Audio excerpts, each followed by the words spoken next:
Oh ya,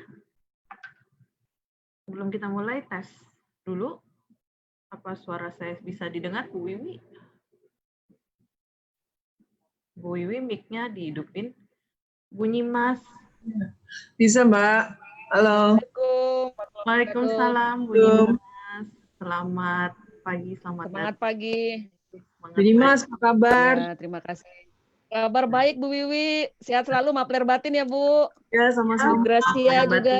Maaf lahir batin juga. Salam kenal Bu Gracia, salam kenal Salam Bu. kenal. Ya. Iya. Kita Wiwi, bersiap-siap. kita ketemu di sini ya Bu.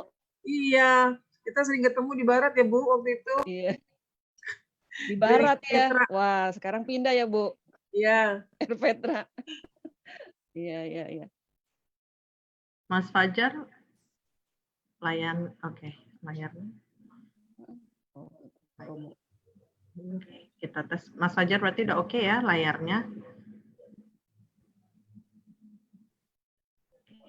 Ibu Nyimas nanti akan ini sendiri akan mengoperasikan. Iya, nanti saya yang betul, yang apa share screen-nya ya Bu ya. Oke, baik Bu.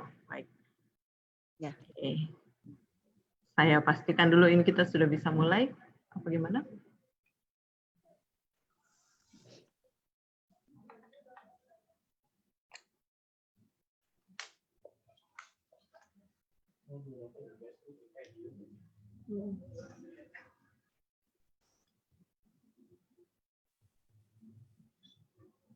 Baik, karena udah 9:05 kita mulai saja, Bu Nyimas, boleh?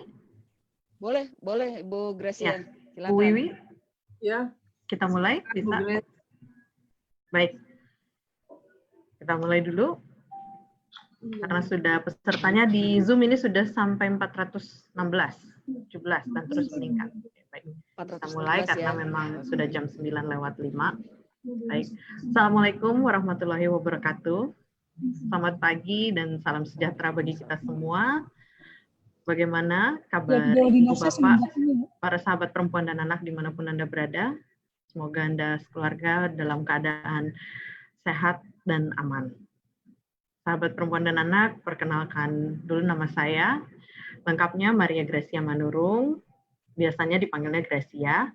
Saya dari Dinas Pemberdayaan, Perlindungan Anak, dan Pengendalian Penduduk Provinsi DKI Jakarta atau Dinas PPAPP, hadir di sini untuk memandu kegiatan belajar bersama kita yang sudah rutin dilakukan oleh Dinas PPAPP selama masa pandemi COVID-19 ini. Pada kesempatan ini, saya hadir di sini bersama dua narasumber yang berada di lokasinya masing-masing, dan pagi ini kita akan sama-sama membahas solusi cerdas mencegah kekerasan terhadap perempuan dan anak di masa pandemi COVID-19. Diskusi kita pagi ini berlangsung melalui aplikasi webinar Zoom dan streaming live di akun Facebook dan YouTube Dinas PPAPP Provinsi DKI Jakarta. Jadi, bila Anda belum bisa mengakses melalui Zoom, silakan mengikuti webinar ini melalui Facebook atau YouTube Dinas PPAPP Provinsi DKI Jakarta. Sebelum kita mulai diskusinya, saya akan sedikit menjelaskan mungkin aturan main pagi ini agar semuanya berjalan lancar dan kita semua bisa mendapatkan manfaat dari diskusinya. Nanti setelah saya perkenalkan kedua narasumber pagi ini, tiap narasumber akan memaparkan materinya, kemudian kita akan diskusi.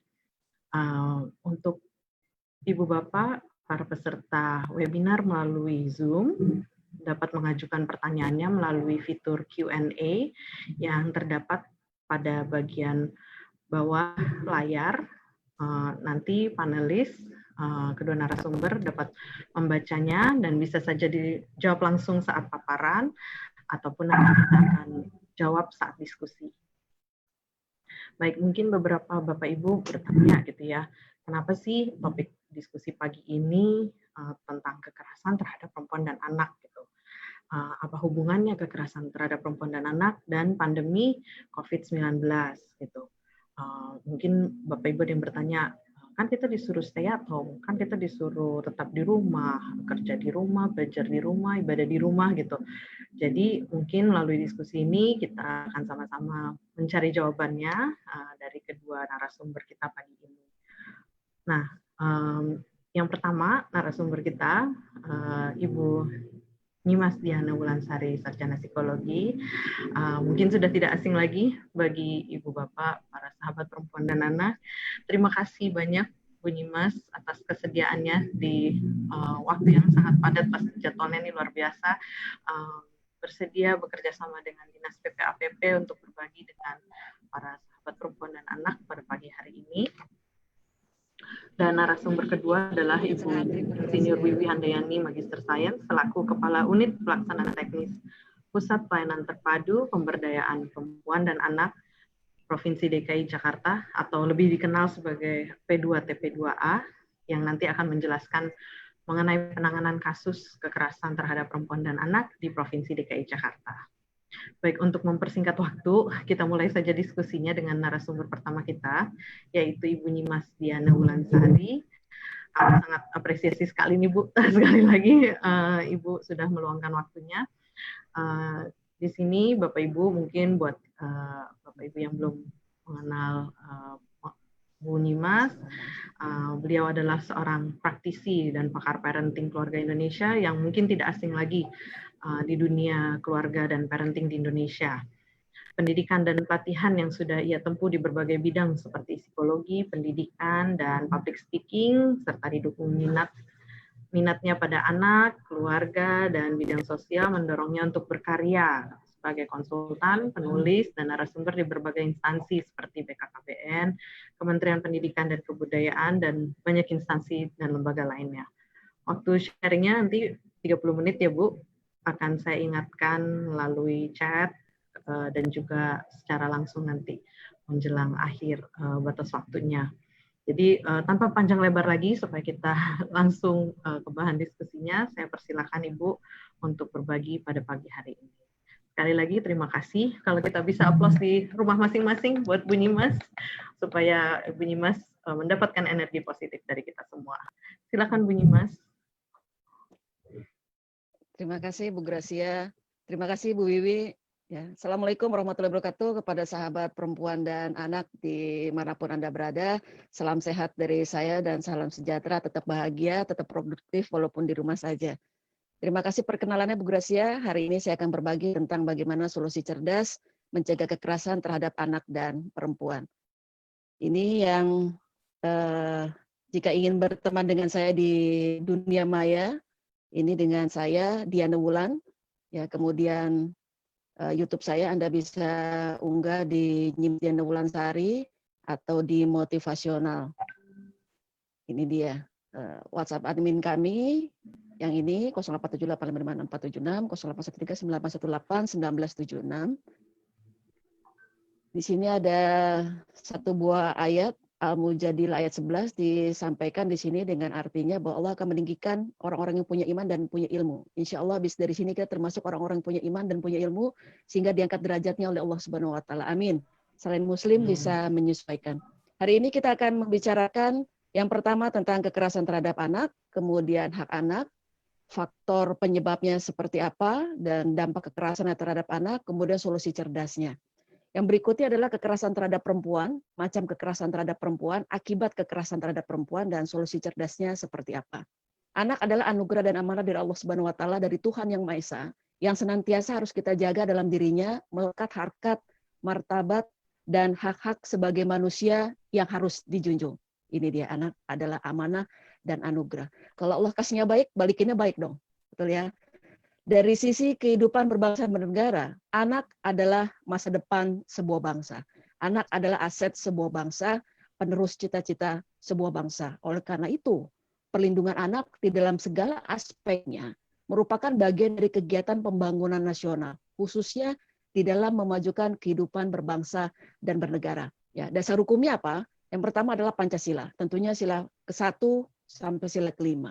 Undang-Undang Dasar 1945, Konvensi Hak Anak November 1989, dan Undang-Undang RI Nomor 35 Tahun 2014 sebagai perubahan atas Undang-Undang Republik Indonesia Nomor 23 Tahun 2002 tentang perlindungan anak. Tujuan perlindungan anak adalah bagaimana terjamin ya, menjamin terpenuhinya hak-hak anak agar dapat hidup, tumbuh berkembang, dan berpartisipasi secara optimal sesuai dengan harkat dan martabat, ya, serta mendapat perlindungan dari kekerasan dan diskriminasi demi terwujudnya anak Indonesia yang berkualitas, berakhlak mulia, dan sejahtera, menjadi individu yang utuh, bahagia, dan sukses tentunya. Penelitian yang saya ambil dari Pemprov DKI Jakarta di sini, jenis kekerasan di tahun 2019, kita lihat ya grafiknya, nanti Bapak Ibu akan mendapatkan paparannya ini. Kita lihat di sini ada kekerasan seksual, KDRT, kasus lain, ada trafficking dan sebagainya. Yang kita lihat banyak sekali, ya.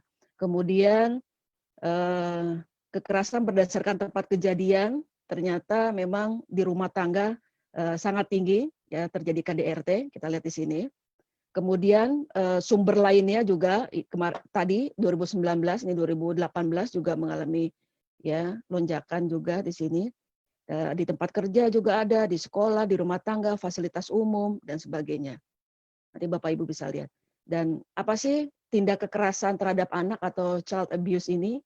Menurut saya, tindakan kekerasan pada anak adalah perlakuan orang dewasa atau orang yang lebih tua dengan menggunakan kekuasaan atau otoritasnya terhadap anak yang tidak berdaya, yang seharusnya menjadi tanggung jawab dari orang tua atau pengasuh yang berakibat penderitaan, cacat, kematian, kesengsaraan. Dan tindakan ini akan meninggalkan rasa yang tidak nyaman dan mempengaruhi psikologis seseorang. Menurut Undang-Undang RI Nomor 35 Tahun 2014 tentang Perlindungan Anak, kekerasan adalah setiap perbuatan terhadap anak yang berakibat timbulnya kesengsaraan atau penderitaan secara fisik, psikis, seksual, dan atau penelantaran, termasuk ancaman untuk melakukan perbuatan, pemaksaan, atau perempuan kemerdekaan secara melawan hukum. Jadi penelantaran atau pengabaian itu adalah bagian dari kekerasan. Ya. Ini ada undang-undang isi Perpu Perlindungan Anak pasal 76D nomor 35 tahun 14, ada pasal 81 dan 82, nanti Bapak Ibu bisa baca. Macam kekerasan terhadap anak yang pertama adalah kekerasan fisik.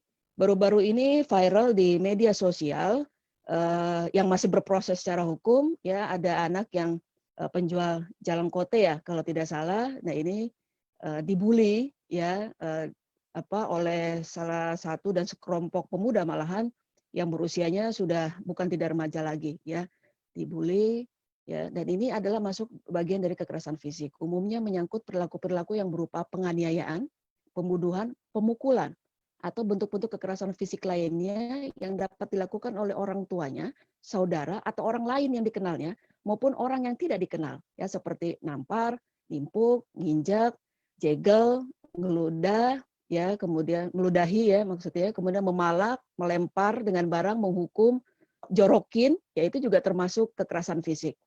Kemudian kekerasan verbal di sini adalah kekerasan dapat terwujud dalam bentuk ancaman, candaan yang merendahkan, ya, kemudian ada pembatasan dan pengalihan saat hendak mengutarakan pendapat, ejekan pada seseorang tanpa diketahuinya, dan aksi menyuruh dengan sewenang-wenang, maki, menghina, menjuluki, dasar lo gendut, misalnya gitu, ceking amat sih, dan sebagainya, ya. Ini adalah masuk dalam kategori kekerasan verbal. Ini menurut Patricia Even di tahun 96, ya, di dalam bukunya The Verbal Abuse Relationship Expanded Third Edition. Nah, ini menurut Patricia Even. Kemudian kekerasan mental atau psikis adalah memandang secara sinis, memandang dengan penuh ancaman, mendiamkan, mengucilkan, meneror, bahkan cuman misalnya kayak gitu. Itu juga bagian dari kekerasan psikis. Menghela nafas, misalnya kayak gitu. Itu juga bagian dari kekerasan psikis, ya, di sini. Kemudian kekerasan dunia maya, yang mempermalukan seseorang dengan menyebar gosip di jejaring sosial media, di internet, melalui pengancaman di media sosial dan sebagainya, misalnya Facebook, Instagram, dan sebagainya. Itu adalah kekerasan dunia maya. Ada kekerasan seksual, adalah tindakan yang mengarah pada ajakan seksual tanpa persetujuan. Dan ini juga termasuk tindakan seksual terhadap anak yang dilakukan oleh orang dewasa. Ya, seperti yang sedang berjalan kasusnya NF, ya, anak ini mengalami kekerasan seksual sebelumnya. Ya, kemudian mengakibatkan potensi kerusakan pada infeksi pada alat kelamin akibat masuknya benda asing. Ya, tindakan ini mencakup perkosaan, pencabulan atau pelecehan seksual atau bentuk-bentuk lainnya. Korban atau seorang anak akan mengalami cemas, pendiam, rendah hati, penakut, menarik diri dari pergaulan, dan lain-lain. Bila terjadi perkosaan pada anak, secara umum hampir sama pada perempuan dewasa, biasanya ya. Dan pelaku membujuk, mengajak main, mengiming-imingi, atau mengancam korban. Tanda-tandanya antara lain adalah anak mengeluh sakit pada alat kelaminnya. Anak mengalami perubahan sikap atau perilaku mendadak. Misalnya jadi pendiam, tiba-tiba murung, takut, mudah marah, menjadi hyperaktif, ya. Ini tanda-tanda umumnya. Dan anak bercerita tentang perilaku hubungan seksual dengan bahasanya sendiri atau secara refleks memperagakan dengan tingkah hubungan suami istri. Penting sekali ya yang harus kita ketahui apabila terjadi perkosaan pada anak, jangan langsung bersihkan atau misalnya cebok atau mandi karena akan menghilangkan barang bukti. Barang bukti si pelaku ya seperti sperma, serpihan kulit, darah atau rambut dan sebagainya. Dan percaya pada apa yang dikatakan anak sehingga anak tumbuh rasa percaya diri, ya dia merasa didengarkan, dihargai dan dia akan bercerita terus. Ya. Beri rasa nyaman, dukungan pada anak sehingga muncul kepercayaan pada anak untuk menceritakan yang dialaminya dengan sesungguhnya. Ini dia. Kemudian macam kekerasan lainnya adalah penelantaran atau pengabaian. Ya, kondisi pengabaian atau penelantaran, orang tuanya cuek, pembiaran dari orang tua atau orang dewasa terhadap kebutuhan dasar dan hak-hak anak. Ini dia. Kemudian perundungan atau bullying adalah perlakuan yang mengganggu atau mengusik secara terus-menerus dan juga menyusahkan. Anak mengalami gelisah pada umumnya, kemudian sulit tidur, kemudian gangguan makan. Kalau terjadi di sekolah biasanya fobia sekolah, ya lebih sensitif anaknya, kemudian mengucilkan diri dan lain-lain. Hasil riset mengatakan bahwa 1 dari 3 anak di seluruh dunia mengaku pernah mengalami bullying baik di sekolah maupun di lingkungan sekitar, baik secara online maupun dunia nyata. Ya. Sebaliknya, 1 dari 3 anak mengaku pernah melakukan tindakan bullying pada kawannya. Ya, jadi sama di sini.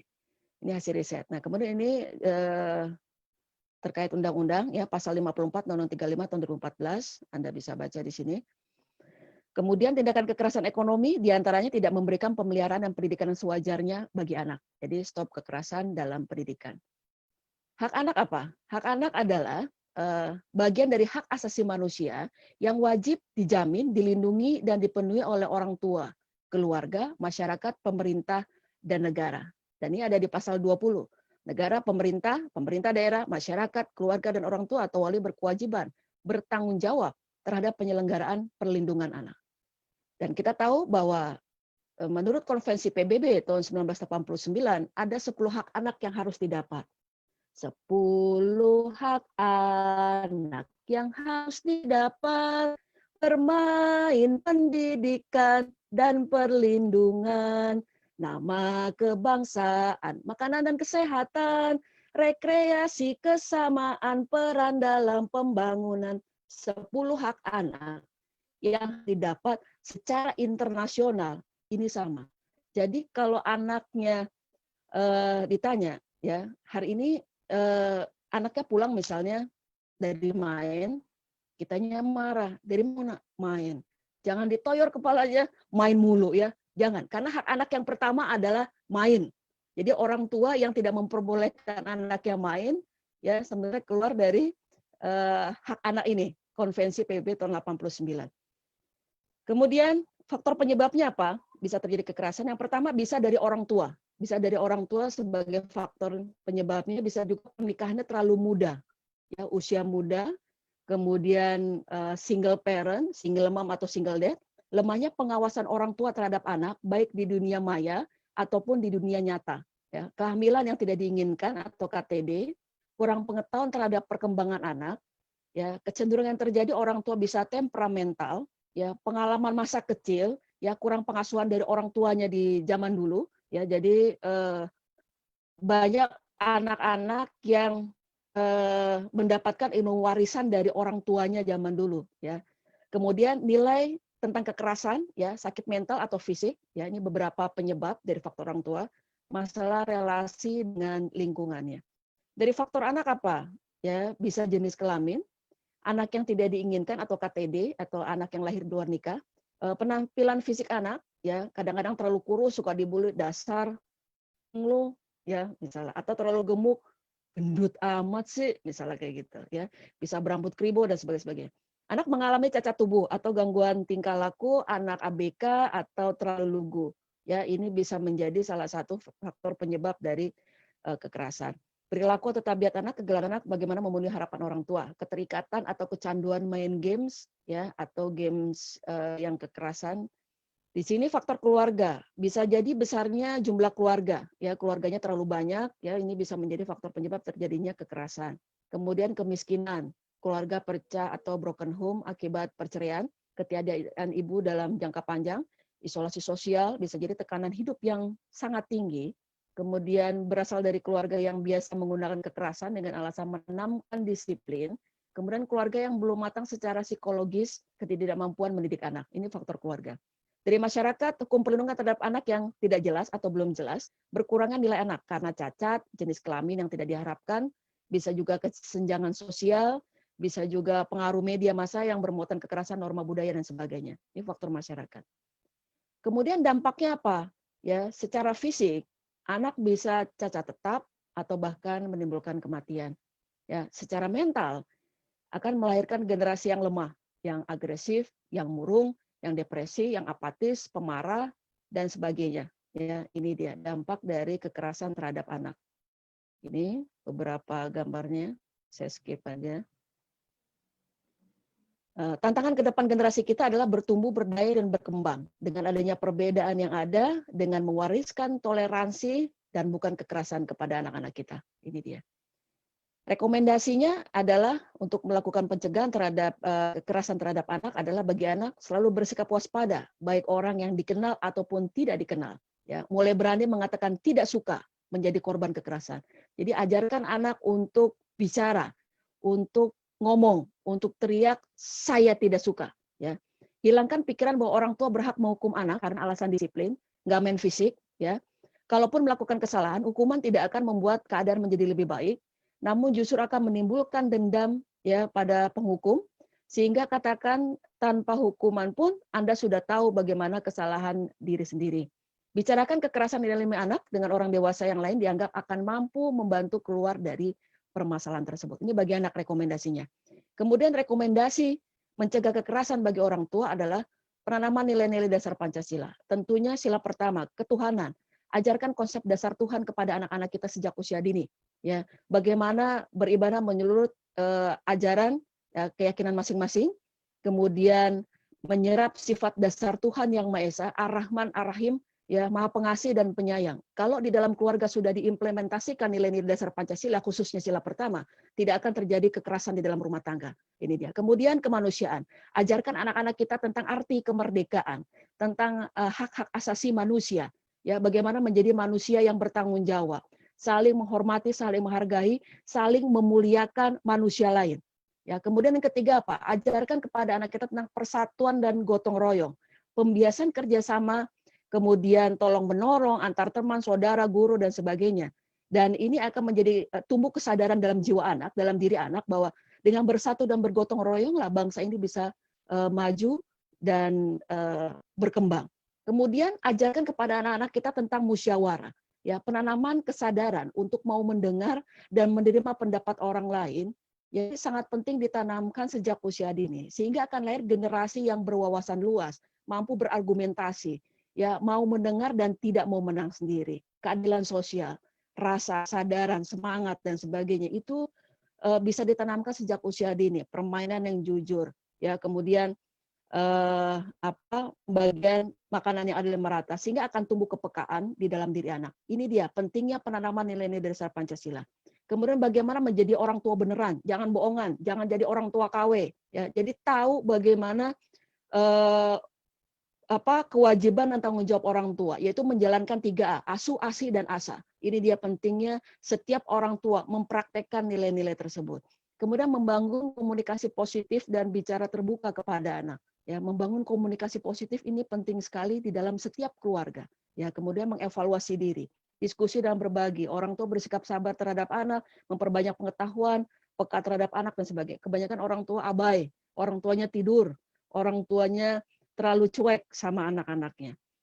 Kemudian bagi masyarakat apa? Segera mengambil tindakan apabila mendapati orang tua atau orang dewasa lain yang melakukan kekerasan kepada anak. Ya, mengurangi anak untuk melihat contoh-contoh kekerasan yang akan ditiru oleh anak, kemudian mengembangkan pandangan bahwa kekerasan tidak akan menyelesaikan masalah, memberikan dukungan baik terhadap anak korban kekerasan agar mereka segera bisa menyesuaikan diri dengan keadaan sehari-hari maupun terhadap perilaku kekerasan terhadap anak agar semakin kuat keinginan untuk menghentikan tindakan kekerasan terhadap anak. Ini dia. Bagi negara apa? Aparat penegak hukum hendaknya lebih peka terhadap kasus-kasus kekerasan terhadap anak meskipun dilakukan oleh orang tua. Ya, menciptakan aturan yang membatasi tayangan kekerasan secara berlebihan kepada masyarakat walaupun preventifnya pertama kali adalah dari keluarga. Mendirikan tempat-tempat penampungan dan rehabilitasi bagi anak korban tindak kekerasan dan sebagainya. Ini adalah rekomendasi bagaimana mencegah terjadi kekerasan kepada anak. Kemudian bagaimana kekerasan terhadap perempuan? Ini menurut penelitian dari berbagai sumber mengatakan bahwa kita lihat di sini sepanjang tahun 2018 banyak sekali kekerasan terhadap perempuan, ya, korban kekerasan. Kemudian sumber lainnya juga dari Komnas Perempuan di 2019 terjadi 431, 471 tercatat kasus kekerasan terhadap perempuan. Ya, ini dikumpulkan dari P2TP2A, 2821, UPPA, 4124 dan seterusnya. Sepanjang tahun 2015 sampai 2019. Kemudian cybercrime juga banyak terjadi, penggunaan media sosial, ternyata ibu rumah tangga mengambil posisi nomor 4 di seluruh Indonesia menurut penelitian APJII. Pelajar nomor 2, mahasiswa nomor 1. Ya, kasus kekerasan seksual di ranah sosial, ya di sini ada incest, ya ini sangat tinggi, kemudian perkosaan, ya persetubuhan dan sebagainya. Kita lihat lagi dari Komnas HAM datanya kasus kekerasan seksual di ranah komunitas, ya di sini ada banyak sekali, ya perkosaan, pencabulan, eksploitasi seksual dan sebagainya. Apa sih kekerasan terhadap perempuan itu?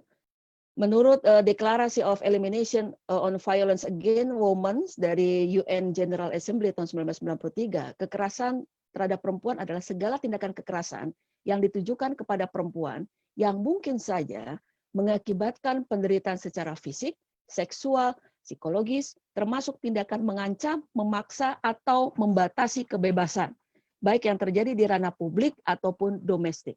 Ini dia, menurut UN General Assembly tahun 1993. Berbagai bentuk KTP atau kekerasan terhadap perempuan adalah biasanya di rumah tangga atau domestic problem, di sini domestic setting, istri, kategorinya apakah DRT, bisa fisik, mental, seksual, ataupun ekonomi. Anak, child abuse, ya kekerasan terhadap anak, neglect, pengabaian, ataupun incest. Pembantu rumah tangga atau asisten rumah tangga, kekerasan fisik, mental, seksual, dan ekonomi. Institusi atau organisasi perkantoran, public setting, karyawati atau buruh atau perempuan, biasanya terjadi apa? Pelecehan seksual, eksploitasi, diskriminasi upah. Tempat umum, ya korbannya biasanya perempuan, terjadi pelecehan seksual. Ini dia ragam bentuk dari KTP, kekerasan terhadap perempuan. Bentuk KTP-nya apa saja? Ya, kekerasan fisik, yaitu berupa pemukulan, tamparan, penjabakan, pembenturan, segala tindakan mengakibat luka fisik. Ini seperti yang tadi ya, ragam kekerasan. Psikologi di sini berupa umpatan, ejekan, hinaan, segala tindakan yang mengakibatkan tekanan psikologis, ya dan sebagainya. Kekerasan seksual bisa perkosaan, pencabulan, pelecehan seksual, ya pemaksaan hubungan seksual di dalam perkawinan, marital rape yang dapat mengakibatkan rusaknya organ vital atau alat reproduksi dan lain-lain. Ada juga kekerasan ekonomi berupa tidak diberikan nafkah bagi perempuan yang berstatus istri atau ibu rumah tangga dan perempuan yang diperas tenaganya tapi nggak dibayar atau hasilnya dinikmati oleh orang lain sehingga mengakibatkan peminggiran ekonomi bagi perempuan. Kemudian kekerasan politik ini secara struktural, yaitu kekerasan di mana negara turut melanggengkan terjadinya subordinasi terhadap perempuan, misalnya di bidang politik. Ini beberapa bentuk KTP. Ya. Menurut penelitian Lori Hayes, ya di sini ada kenapa terjadi KTP ini. Ya, beliau menyampaikan ada the ecological framework. Jadi penyebabnya adalah bisa faktor individual, bisa faktor keluarga, bisa faktor komunitas, bisa faktor dari sistemik dari sebuah negara di sini. Ya, faktor individual adanya temperamen atau karakter individu yang menyebabkan seseorang melakukan tindak kekerasan. Ya, ada faktor keluarga, adanya pola asuh yang tidak adil gender, ya figur ayah yang dominan atau ibu yang subordinat. Ya, ada faktor komunitas, ya, ada culture masyarakat yang mentoleransi dominasi laki-laki terhadap perempuan, masalah kemiskinan, pengangguran, sebagainya. Ada struktural negara. Nah, ini menurut Lori, ya, ketiadaan pengakuan negara atas masalah kekerasan berbasis gender, sehingga tidak ada perlindungan hukum bagi perempuan dan hukuman bagi pelaku kekerasan. Nah, ini menurut penelitian beliau. Fakta tentang KDRT, ya, memang ini ada siklusnya. Yang pertama, dia sangat mencintai saya loh, katanya. Nah, begitu pernikahan berjalan setahun misalnya, walaupun udah kena tamparan, dia masih bilang, he say he needs me, dia masih membutuhkan saya. Ya, setelah dipukul beberapa kali, dia udah minta maaf kok, gitu ya. Kemudian ini berulang lagi. Ini yang namanya siklus, ya. Siklus di sini foto di atas menunjukkan bahwa kekerasan seringkali terjadi berulang, ya. Habis menikah biasanya ada fase bulan madu. Ya, setelah itu adalah konflik-konflik dikit, ya, ini fase konflik. Setelah itu mulai main tangan atau mulutnya udah mulai kasar dan sebagainya. Habis itu minta maaf, reda, ya. Nah, ini berulang. Ini karena kekerasan memang bersiklus. Kemudian akibat KTP ini apa? Secara fisik atau perorangan bisa saja luka berat, bisa ada pendarahan, bisa saja meninggal seperti yang tadi, ya, kekerasan terhadap anak. Ya, bisa infeksi seperti IMS, infeksi menular seksual, ada HIV, AIDS dan lain-lain. Penyakit radang panggul kronis yang berakibat kemandulan, kehamilan yang tidak diinginkan, bahkan cenderung melakukan aborsi, ya. Kemudian gangguan non fisik apa yang terjadi? Bisa terjadi gangguan mental, bisa depresi, ketakutan cemas, rasa rendah diri dan lain-lain. Trauma terhadap hubungan seksual, perkawinan menjadi tidak harmonis, bisa bunuh diri, bahkan pengaruh psikologis terhadap anak karena menyaksikan kekerasan tersebut, timbul kecenderungan untuk melakukan kekerasan pada pasangannya jika dewasa nanti. Ya, ini akibatnya secara non fisik. Terhadap masyarakat apa? Bertambahnya biaya pemeliharaan kesehatan pastinya, efek terhadap produktivitas seseorang atau sekelompok masyarakat bila di lingkungan sekolah akan mengakibatkan putus sekolah. Ya. Kemudian kekerasan terhadap istri misalnya adalah setiap perbuatan terhadap istri yang mengakibatkan timbulnya kesengsaraan atau penderitaan secara fisik, seksual, psikologis, dan atau penelantaran rumah tangga, termasuk ancaman melakukan perbuatan, pemaksaan, atau perampasan kemerdekaan secara melawan hukum dan lingkup dalam rumah tangga. Terjadi dalam rumah tangga dilakukan oleh suami. Fakta menurut WHO tahun 2005, 13-61% wanita di seluruh dunia mengalami kekerasan psikologis dari pasangannya. Ya. Menurut Hakimi dan kawan-kawan 2001, SDKI 2002, 11-27% perempuan di Indonesia pernah mengalami kekerasan fisik maupun seksual dari pasangannya. Nah, ini beberapa penelitian, ya, baik dari dalam negeri ataupun dari luar negeri. Terjadi karena apa? Dipicu kebiasaan buruk. Bisa jadi kecenderungan, ya, suka minum alkohol. Jika di rumah ada anak, maka akan ada perilaku meniru dari anaknya. Maka seorang anak yang melihat bapaknya melakukan kekerasan pada ibunya akan mempengaruhi pada kehidupannya kelak nanti. Ya. Adanya anggapan dalam masyarakat bahwa kedudukan laki-laki lebih tinggi dari perempuan. Sehingga suami berhak memperlakukan istri sekehendak hatinya. Ini ada beberapa budaya, ya, seperti ini. Penafsiran agama yang sepihak, ya, pembenaran suami memukul istri itu diperbolehkan katanya. Stereotip, pelabelan yang dibentuk dalam masyarakat bahwa istri adalah ibu rumah tangga, bapak adalah kepala keluarga. Diharapkan istri bekerja dan harus mengerjakan tugas sebagai ibu rumah tangga sehingga sama dengan bebannya menjadi ganda. Kemudian bagi istri apa akibatnya? Ya, bisa mempengaruhi kejiwaan, misalnya kecemasan, bisa murung, bisa stres, bisa marah-marah, emosi, kemudian bisa hilang kepercayaan diri pada suami, menyalahkan diri sendiri dan lain-lain. Fisik bisa memar, bisa patah tulang, bisa terkilir, kalau lagi hamil bisa keguguran, ya, gangguan menstruasi, cacat fisik dan sebagainya. Secara nggak langsung berpengaruh pada anak-anak mereka karena emosi itu tertransfer biasanya dan lingkungan sekitar. Mencegahnya bagaimana? Menyadari bahwa kekerasan ini tidak dibenarkan untuk alasan apapun, ya. Mengutarakan secara terbuka harapan dan keberatan terhadap pasangan. Kembali lagi memperbaiki komunikasi di dalam keluarga atau kepada pasangan. Ya, ini penting sekali. Ungkapkan rasa marah tanpa kekerasan. Karena mengungkapkan perasaan dengan perbuatan berbeda. Marah boleh, tapi tidak dengan perbuatan, tidak dengan mukul atau menendang. Itu.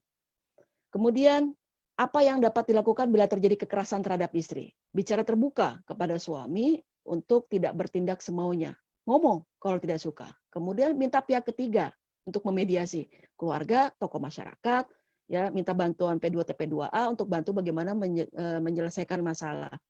Bila keselamatan terancam, segera cari dukungan, jangan diam aja. Ya. Lapor keluarga, kepolisian, lembaga sosial atau pihak lain yang berkekuatan hukum. Ya, bila mengalami luka akibat kekerasan suami, segera minta bantuan medis, ya, dan minta surat keterangan sebagai barang bukti. Bila menjadi kasus hukum, ya, harus ada tertulisnya. Kemudian perkosaan adalah setiap perbuatan berupa pemaksaan hubungan seksual baik yang dilakukan dengan cara tidak wajar atau tidak disukai terhadap orang lain di luar atau di dalam pernikahan untuk tujuan komersial atau tujuan tertentu. Tindak pidananya adalah jelas pasal 285 KUHP, tidak terbatas dilakukannya penetrasi penis ke dalam vagina. Bentuk lainnya apa? Perkosaan ini bisa oral seks, bisa anal seks, sodomi dari belakang, kemudian atau memasukkan sesuatu itu pada vagina atau melalui anus, ya. Nggak hanya dengan ancaman, bisa juga dengan rayuan, ya, memberikan tumpangan, kasih penginapan, ya, dengan menggunakan obat-obatan, minuman keras, hipnotis dan sebagainya. Yang baru-baru ini terjadi di Depok, ya, asisten dokter, ya, ini dia diajak masak-masak dan sebagainya. Kemudian dampak perkosaan terhadap korban apa? Fisiknya, ya, dia akan merasakan kerusakan pada organ tubuhnya, alat kelaminnya, bisa terjadi KTD dan sebagainya, kehamilan tidak diinginkan, ya. Psikis, merasa direndahkan martabat hingga mudah tersinggung, orang itu bisa depresi, menarik diri dari lingkungan, menjadi tertutup, keinginan untuk bunuh diri itu ada. Kemudian cash pro, kesehatan reproduksi, rusaknya organ reproduksi, tertular, ya, penyakit menular, ya. Kemudian kondisi kronis bisa depresi, gangguan konsentrasi, sosial, harga diri menjadi hancur, persepsi negatif dari masyarakat. Kemudian incest, ya, kekerasan seksual terjadi antar anggota keluarga, ya, batas keluarganya ke atas sampai dengan kakek, ya, ke bawah sampai dengan cucu, ke samping, ya, sampai dengan ponakan, ya, masih ada hubungan saudara, ya. Pelaku orang dekat, keluarga sendiri, ya, sehingga antara korban dan pelaku sangat mungkin sering selalu bertemu, ya, meski mungkin korban dan pelaku tidak tinggal dalam satu rumah, ya. Korban biasanya anak-anak, sering terjadi tanpa perlawanan berarti, ini biasa terjadi, ya, menimbulkan trauma yang lebih mendalam, ya, biasanya kalau terjadi kepada anak. Tindakan hukumnya jelas, Undang-Undang Perlindungan Anak, Undang-Undang PKDRT, KUHP, dan KUHAP. Kemudian di KUHP pasal 294 di sini ayat 1, barang siapa yang melakukan perbuatan cabul dengan anaknya, anak tirinya, anak angkatnya, anak di bawah pengawasannya yang belum cukup umur, atau dengan orang yang belum cukup pemeliharaannya, pendidikannya dan penjagaannya diserahkan kepada ataupun dengan bujangnya atau bawaannya yang belum cukup umur, diancam pidana penjara paling lama 7 tahun. Ya, di sini. Jadilah individu sadar hukum sehingga mau melakukan sesuatu mikir. Gitu. Kemudian pelecehan seksual adalah tindakan maupun ucapan yang bermakna seksual yang berakibat merendahkan martabat orang lain. Misal, laki-laki menggoda perempuan dengan main mata ting-ting atau siulan swi-swi, ya, isyarat jorok di WhatsApp jorok, ya, kemudian di SMS atau apa dan sebagainya, bisa rabaan, remasan, pelukan dan sebagainya, ya. Kemudian menggoda dengan mengajak hubungan intim dan memamerkan alat kelamin pada perempuan. Ya, kirim-kirim gambar ya melalui WhatsApp dan sebagainya, itu adalah bagian dari pelecehan seksual. Gambar porno, ya, tentunya. Kemudian yang kelima adalah kekerasan dalam pacaran, KDP atau dating violence, ya, dilakukan oleh pacar atau mantan pacar atau pasangan hidup yang tidak terikat sah menurut Undang-Undang Perkawinan. Ya. Bentuknya apa? Memaksa, mengancam, ya, melakukan hubungan seksual. Bagaimana membatasi pergaulan, memanfaatkan secara materi, ingkar janji untuk bertanggung jawab, memaksa aborsi, ya, berselingkuh, menghina dengan kata-kata ataupun yang mengakibatkan kesengsaraan, baik secara fisik, seksual, ekonomi maupun sosial. Ini adalah kekerasan di dalam pacaran. Kemudian akibatnya apa? Fisik, psikis, ya, KTD yang berujung aborsi tidak aman. Bila kehamilan dilanjutkan, ya, perempuan banyak menghadapi masalah sosial, antara lain muncul label negatif dari masyarakat, dikeluarkan dari sekolah, bisa jadi nggak bisa lanjutin sekolah, menjadi orang tua tunggal atau single parent, kehamilan usia muda, beresiko tinggi tentunya terhadap kesehatan ibu dan anak. Ya, ini dia ada hukumnya jelas undang-undangnya pasal 351 KUHP, pasal 352 KUHP dan sebagainya. Kemudian rekomendasinya yang kita bisa berikan adalah tips aman dalam masa pacaran atau menghindari kekerasan dalam pacaran. Pakai akal sehat deh, ya. Jangan larut dalam rayuan dan bujukan pacar. Ingat, cinta tidak sama dengan memiliki. Pacaran tidak harus selalu bersama, apalagi bila harus dibuktikan dengan hubungan seksual. Ya, karena bila hubungan ini diteruskan atau dipertahankan tanpa keinginan memperbaiki diri, potensi terjadi KDRT. Ini dia. Kemudian perdagangan perempuan dan anak atau TPPO adalah segala tindakan perekrutan, pengiriman, pemindahan seseorang dengan ancaman atau menggunakan kekerasan dalam bentuk-bentuk lain dari pemaksaan, penculikan, ya, kemudian menggunakan kekuasaan, kedudukan, dan sifatnya sangat rentan, atau memberi atau menerima pembayaran, memperoleh persetujuan dari seseorang yang berkuasa dan orang lain untuk tujuan eksploitasi. Ini dia.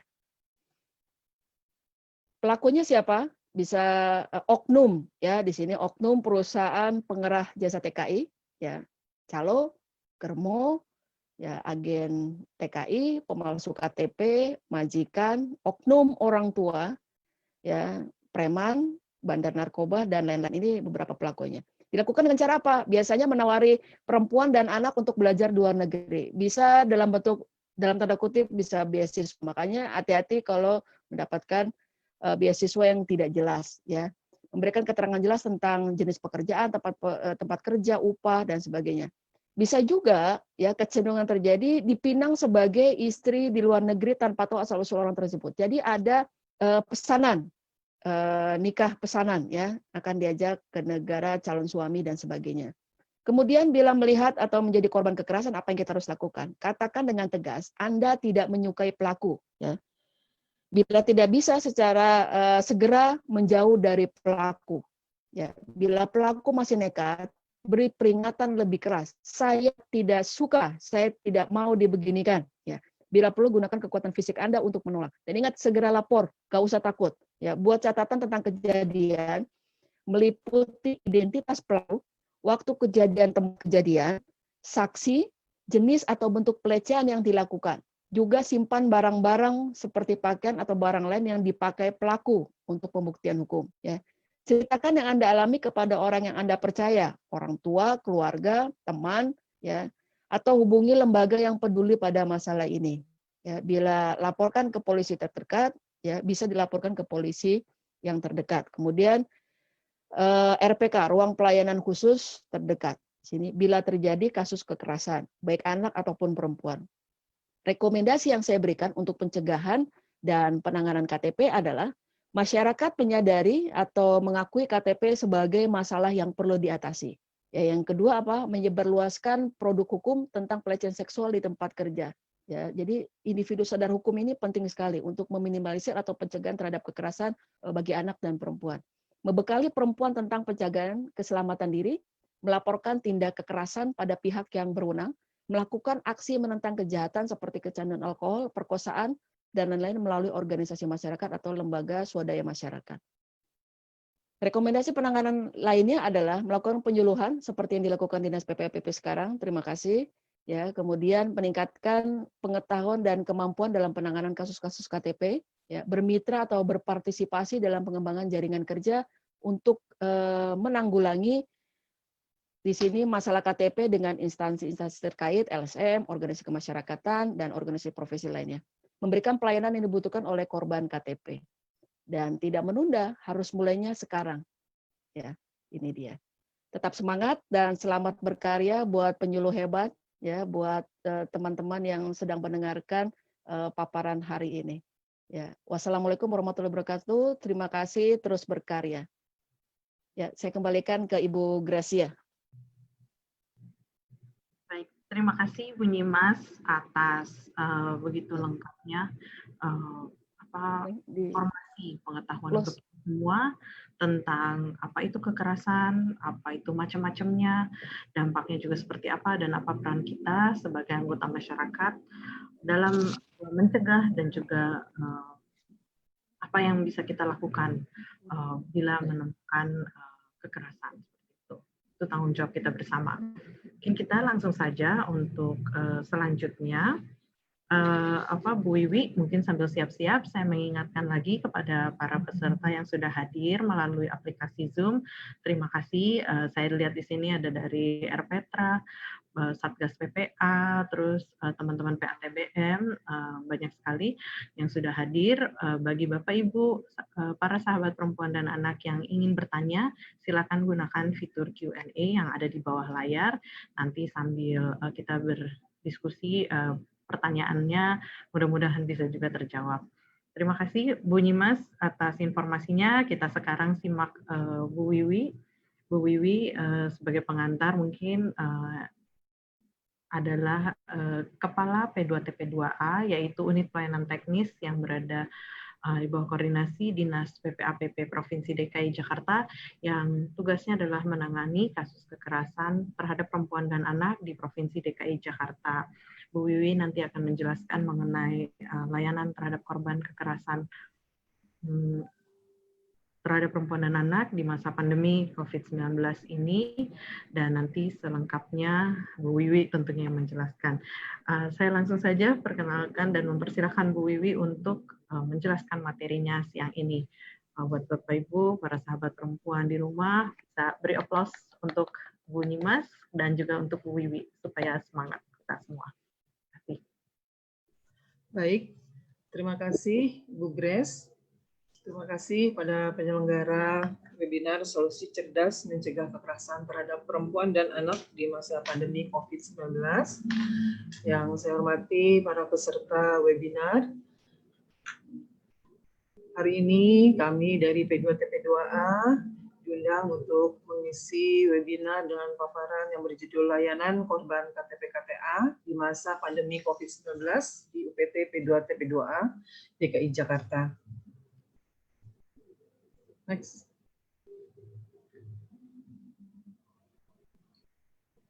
Perlu saya sampaikan bahwa P2TP2A Provinsi DKI Jakarta itu dibentuk pada tahun 2004, itu masih lembaga dengan dasar Kepkup nomor 64 tahun 2004. Kemudian pada tahun 2016 keluar Pergub 397 2016 tentang pembentukan P2TP2A, sehingga dari tahun 2017 sampai dengan saat ini lembaga P2TP2A berubah menjadi UPT P2TP2A di bawah koordinasi Dinas PPAPP Provinsi DKI Jakarta. Next. UPT P2TP2A Provinsi DKI Jakarta merupakan pusat kegiatan terpadu yang menyediakan pelayanan bagi perempuan dan anak korban kekerasan di DKI Jakarta yang meliputi pelayanan informasi, konsultasi psikologis dan hukum, pendampingan dan advokasi, serta pelayanan medis, dan rumah aman atau shelter melalui rujukan secara gratis. Dan ini adalah visi, misi, dan tujuan kami di P2TP2A. Visinya yaitu terwujudnya perempuan dan anak di Provinsi DKI Jakarta sebagai warga negara yang bermartabat dan berterhormat sesuai dengan hak asasi manusia. Dengan visi adalah memberikan layanan yang meliputi informasi, pelayanan, pendampingan psikologis, dan advokasi hukum terhadap perempuan dan anak. Kedua, membangun gerakan bersama untuk mencegah, menghapus kekerasan dan trafficking terhadap perempuan dan anak, serta sebagai basis pemberdayaan perempuan dan anak secara preventif, kuratif, rehabilitatif, dan promotif. Dan tujuan kami adalah memberikan pelayanan bagi perempuan dan anak yang menjadi korban kekerasan, serta berupaya memberikan kontribusi terhadap pemberdayaan perempuan dan anak dalam rangka terwujudnya kesetaraan dan keadilan gender.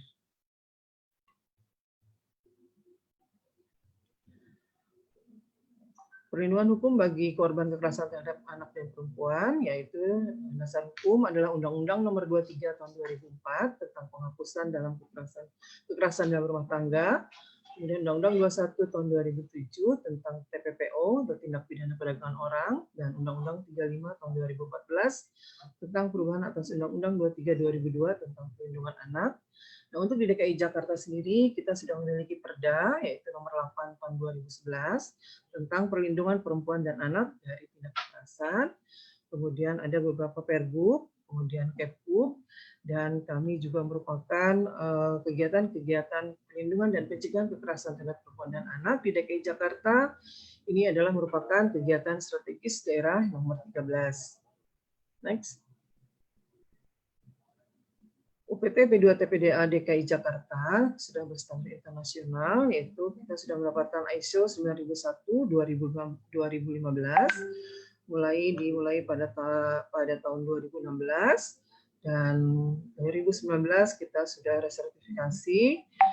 Kemudian di 2020 ini akan ada surveillance untuk ISO, dan ruang lingkup yang di ISO-kan adalah layanan pengaduan, layanan hukum, dan layanan psikologi.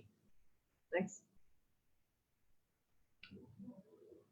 Sumber daya atau SDM yang ada di P2TP2 ADK Jakarta, ini kami memiliki armada yang sangat besar. Untuk PNS kita ada 13 orang.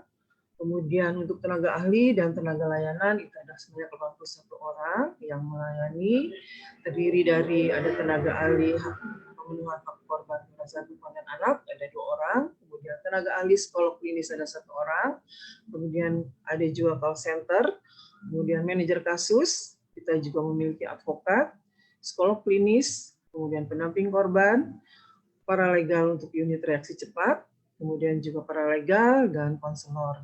Dan ini ada di kantor pusat dan juga di pos pengaduan. Next. Nah, layanan-layanan yang ada di P2TP2A Provinsi DKI Jakarta, yang pertama adalah penerimaan pengaduan, kemudian informasi KIE, kemudian penjangkauan, pendampingan dan bantuan hukum, pelayanan psikososial, pendampingan rujukan pelayanan kesehatan, dan juga rujukan rumah aman. Next. Untuk penerimaan pengaduan oleh masyarakat dapat dilakukan dengan datang langsung ke kantor P2TP2A itu pada Senin sampai dengan Jumat pada jam kerja jam 8 sampai 16. Kemudian juga call center Jakarta Siaga 112 itu tersedia selama 24 jam.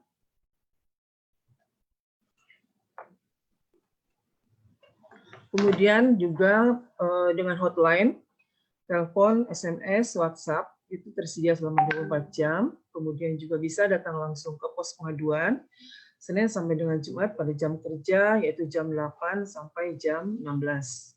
Next. Alur mekanisme layanan korban kekerasan terhadap perempuan dan anak di P2TP2 Provinsi DKI Jakarta. Yang pertama adalah korban baik yang datang langsung, rujukan, melalui pos pengaduan, hotline, maupun integrasi layanan Jakarta Siaga 1112 itu akan diterima dan dilakukan asesmen oleh manajer kasus. Kemudian oleh manajer kasus sesuai dengan kebutuhan dari korban akan dilakukan rencana intervensinya baik berupa pendampingan dan bantuan hukum, pendampingan rujukan pelayanan kesehatan, pelayanan psikososial, pelayanan rumah aman, maupun pemulangan dan reintegrasi. Next.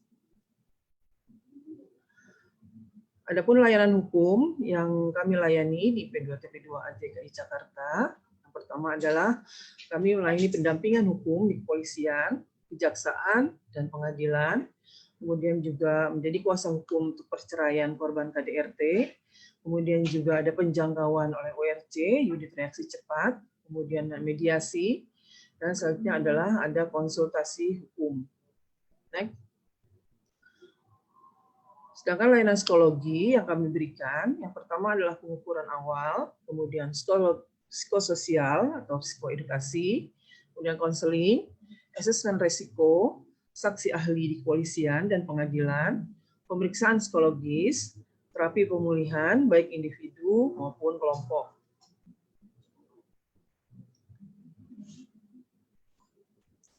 layanan pengaduan dan pendampingan korban, kami melakukan penerimaan pengaduan korban atau pelapor, kemudian juga kunjungan ke rumah aman, ke rumah sekolah atau ke rumah sakit, kemudian rujukan ke shelter atau rumah aman, rujukan pelayanan kesehatan, penjangkauan oleh petugas RC, pemulangan dan reintegrasi. Kami memiliki sarana mobil pelayanan ada sebanyak 2 buah dan juga motor ada sebanyak 2 buah yang diberikan oleh Kementerian PPPA dan juga oleh Dinas PPAPP Provinsi DKI Jakarta. Next. Next.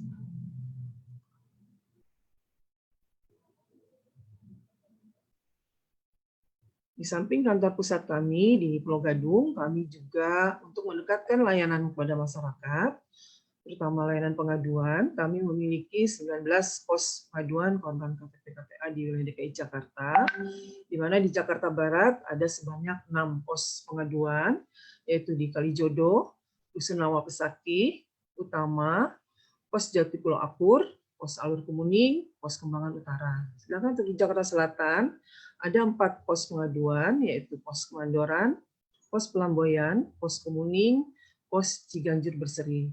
Untuk di Jakarta Utara, baru ada 2 pos pengaduan, yaitu Pos Rusunawa Marunda dan Pos Rusun Muara Baru. Untuk Jakarta Pusat, ada di Pos Rustanti dan Pos Harapan Mulia. Sedangkan Jakarta Timur sudah terbentuk 5 pos pengaduan, yaitu ada di Pos Rusun Cibesel, Pos Rusunawa Pulau Gebang, Pos Rusun Geriati Parcakung, Pos Ciracas Prima, Pos Kampung Pulau Asri. Jadi ada 19 pos pengaduan yang masing-masing pos pengaduan ada 2 orang petugas di sana, yaitu ada paralegal dan konselor. Namun saat ini di masa PSBB, pandemi COVID-19, pos pengaduan karena berada di RPTRA, karena RPTRA tutup, kami juga melakukan layanan hanya melalui online. Next. Next. Nah, ini data jumlah korban kekerasan terhadap perempuan dan anak yang kami layani, yang kami tangani di P2TP2A Provinsi DKI Jakarta pada tahun 2019. Itu untuk wilayah tertinggi ada di Jakarta Timur, kemudian di Jakarta Barat, kemudian selanjutnya Utara, Selatan, dan Jakarta Pusat. Demikian juga untuk tadi untuk perempuan ya, untuk anak juga itu yang tertinggi adalah di Jakarta Timur. Next. Next. Nah, ini data korban KTP-KTA yang dilayani, ditangani oleh P2TP2A berdasarkan klien. Ada korban anak laki-laki sebanyak 252, korban anak perempuan 344, dan korban perempuan 510. Jadi berdasarkan usia, itu yang paling tinggi adalah anak-anak, yaitu 0-17 tahun 650 orang. Next. Nah, ini berdasarkan jenis kekerasan pada tahun 2019 yang ditangani oleh P2TP2A, itu jenis kekerasannya paling banyak adalah KDRT, yaitu sebanyak 48%, kemudian kekerasan seksual sebanyak 30%, kemudian trafficking, dan kasus lain. Trafficking itu ada 20% dan kasus lain sebanyak 2%. Next.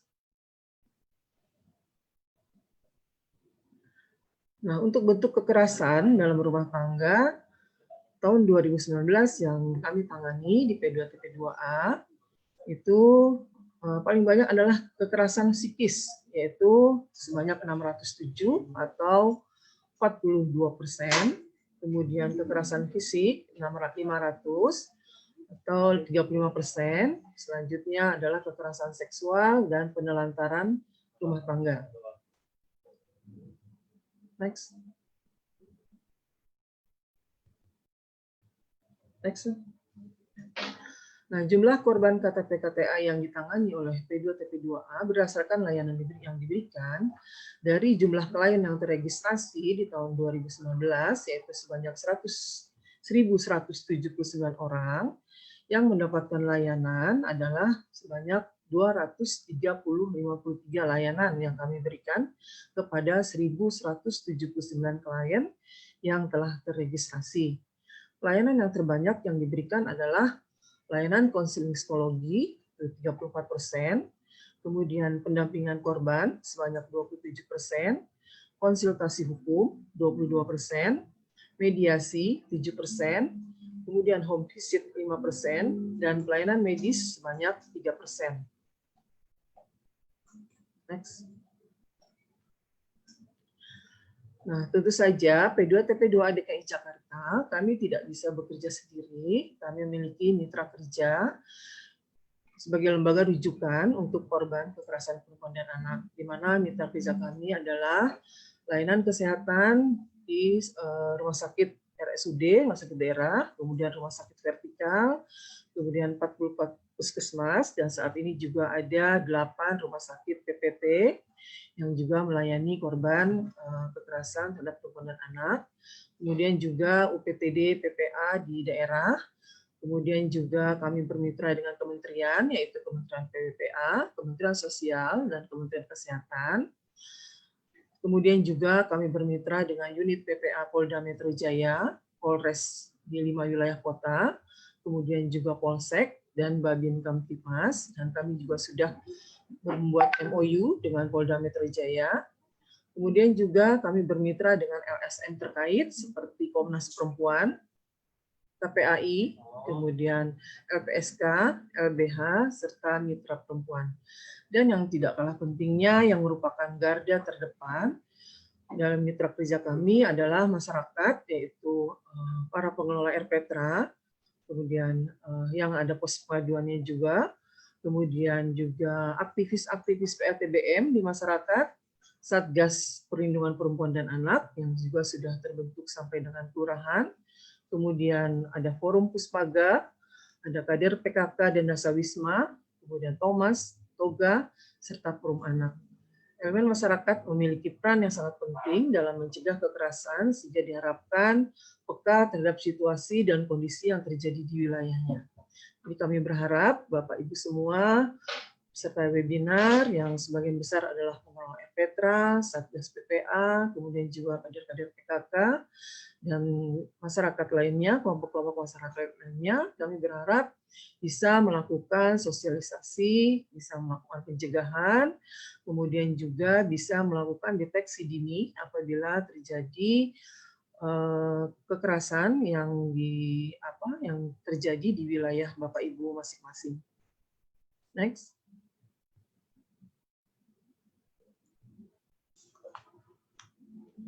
Nah, dalam masa pandemi COVID-19 ini, kami P2TP2A Provinsi DKI Jakarta tetap memberikan layanan, kami tetap membuka layanan, karena seperti kita ketahui semua bahwa DKI Jakarta merupakan adalah zona merah pandemi COVID-19, kemudian juga dengan adanya keputusan gubernur, kita harus melakukan PSBB dan sebagian ada melakukan kerja di rumah.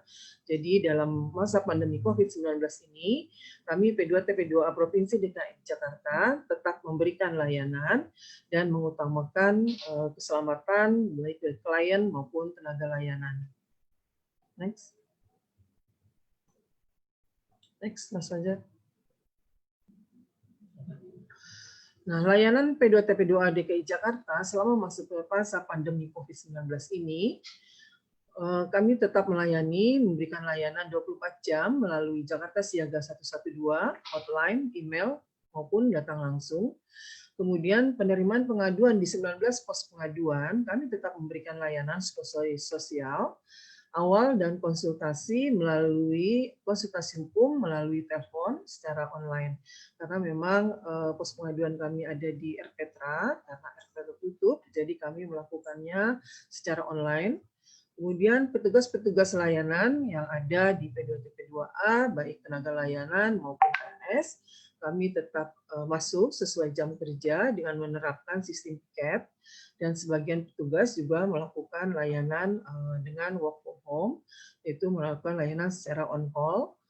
Kemudian pemberian layanan dilakukan oleh petugas dengan mengutamakan protokol dasar pencegahan penyebaran COVID-19.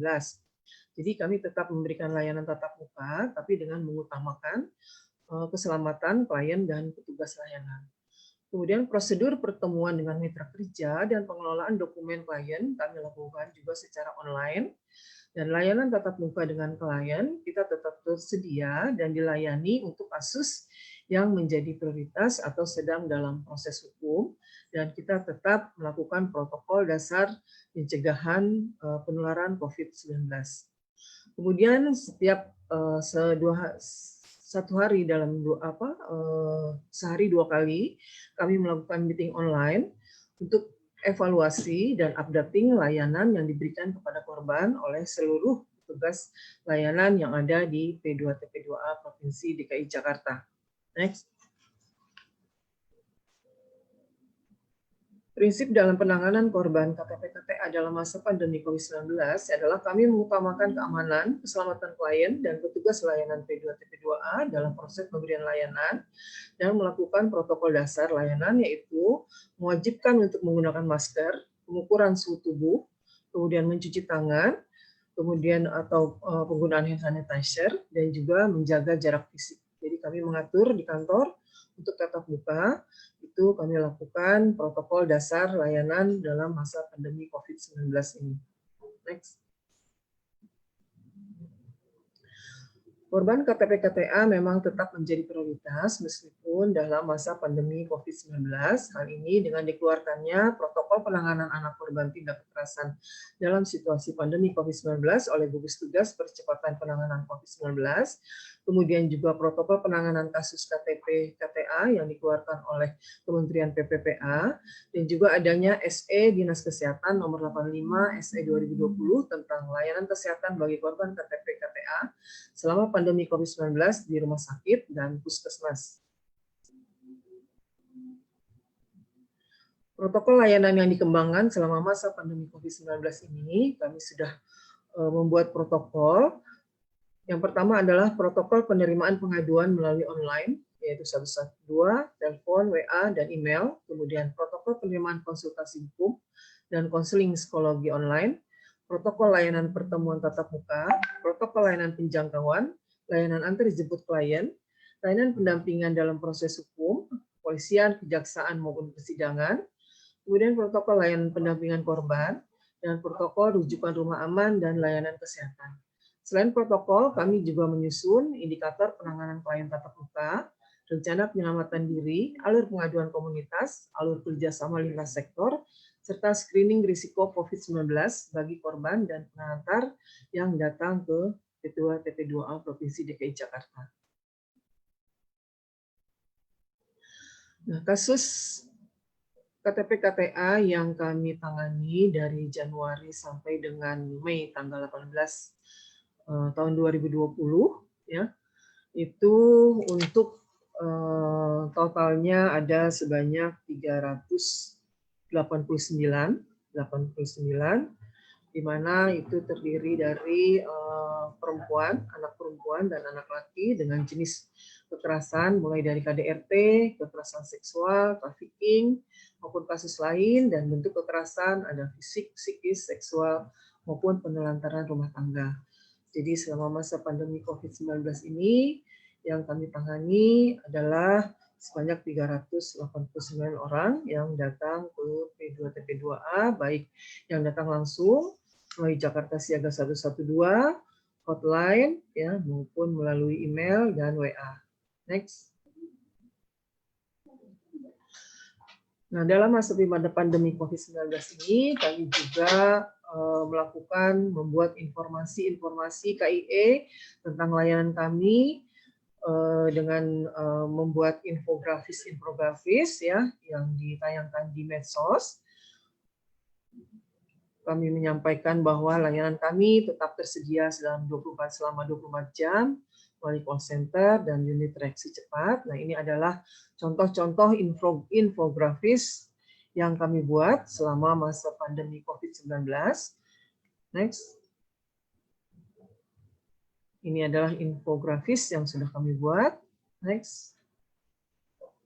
Lanjut. Lanjut. Terus. Dan yang perlu diketahui oleh Bapak Ibu semua, yang perlu disiapkan ketika akan melapor ke P2TP2A, yang pertama, jika melaporkan diri sendiri, diharapkan yang pertama adalah menyiapkan identitas diri, kemudian siapkan informasi mengenai pelaku, minimal nama, alamat, dan usia, kemudian boleh didampingi oleh satu orang untuk datang ke kantor atau ke kantor pusat P2TP2A, kemudian menggunakan masker, kemudian ikuti protokol keamanan dan kesehatan, kemudian utarakan dengan jelas permasalahan kepada petugas. Jika melaporkan orang lain, hendaknya yang pertama persiapkan identitas diri, kemudian persiapkan data korban, pelaku, minimal nama, alamat, usia, nomor telepon korban. Yang ketiga, sampaikan kronologis kejadian yang diketahui. Dan semua identitas korban ini rahasia, dan ini kami simpan baik dan menjadi rahasia. Next. Nah, Bapak Ibu semua, peserta webinar, layanan pengaduan pada masa pandemi COVID-19, Bapak Ibu bisa menghubungi hotline telepon WhatsApp di 0813 1761 7622, kemudian dapat menghubungi Jakarta Siaga, layanan bebas pulsa di 112, atau datang langsung sesuai perjanjian ke kantor kami, UPT P2TP2A Provinsi DKI Jakarta, Jalan Raya Bekasi Timur, nomor 18, Pulau Gadung, Jakarta Timur. Next. Nah, ini protokol layanan kami pada masa pandemi COVID-19. Next.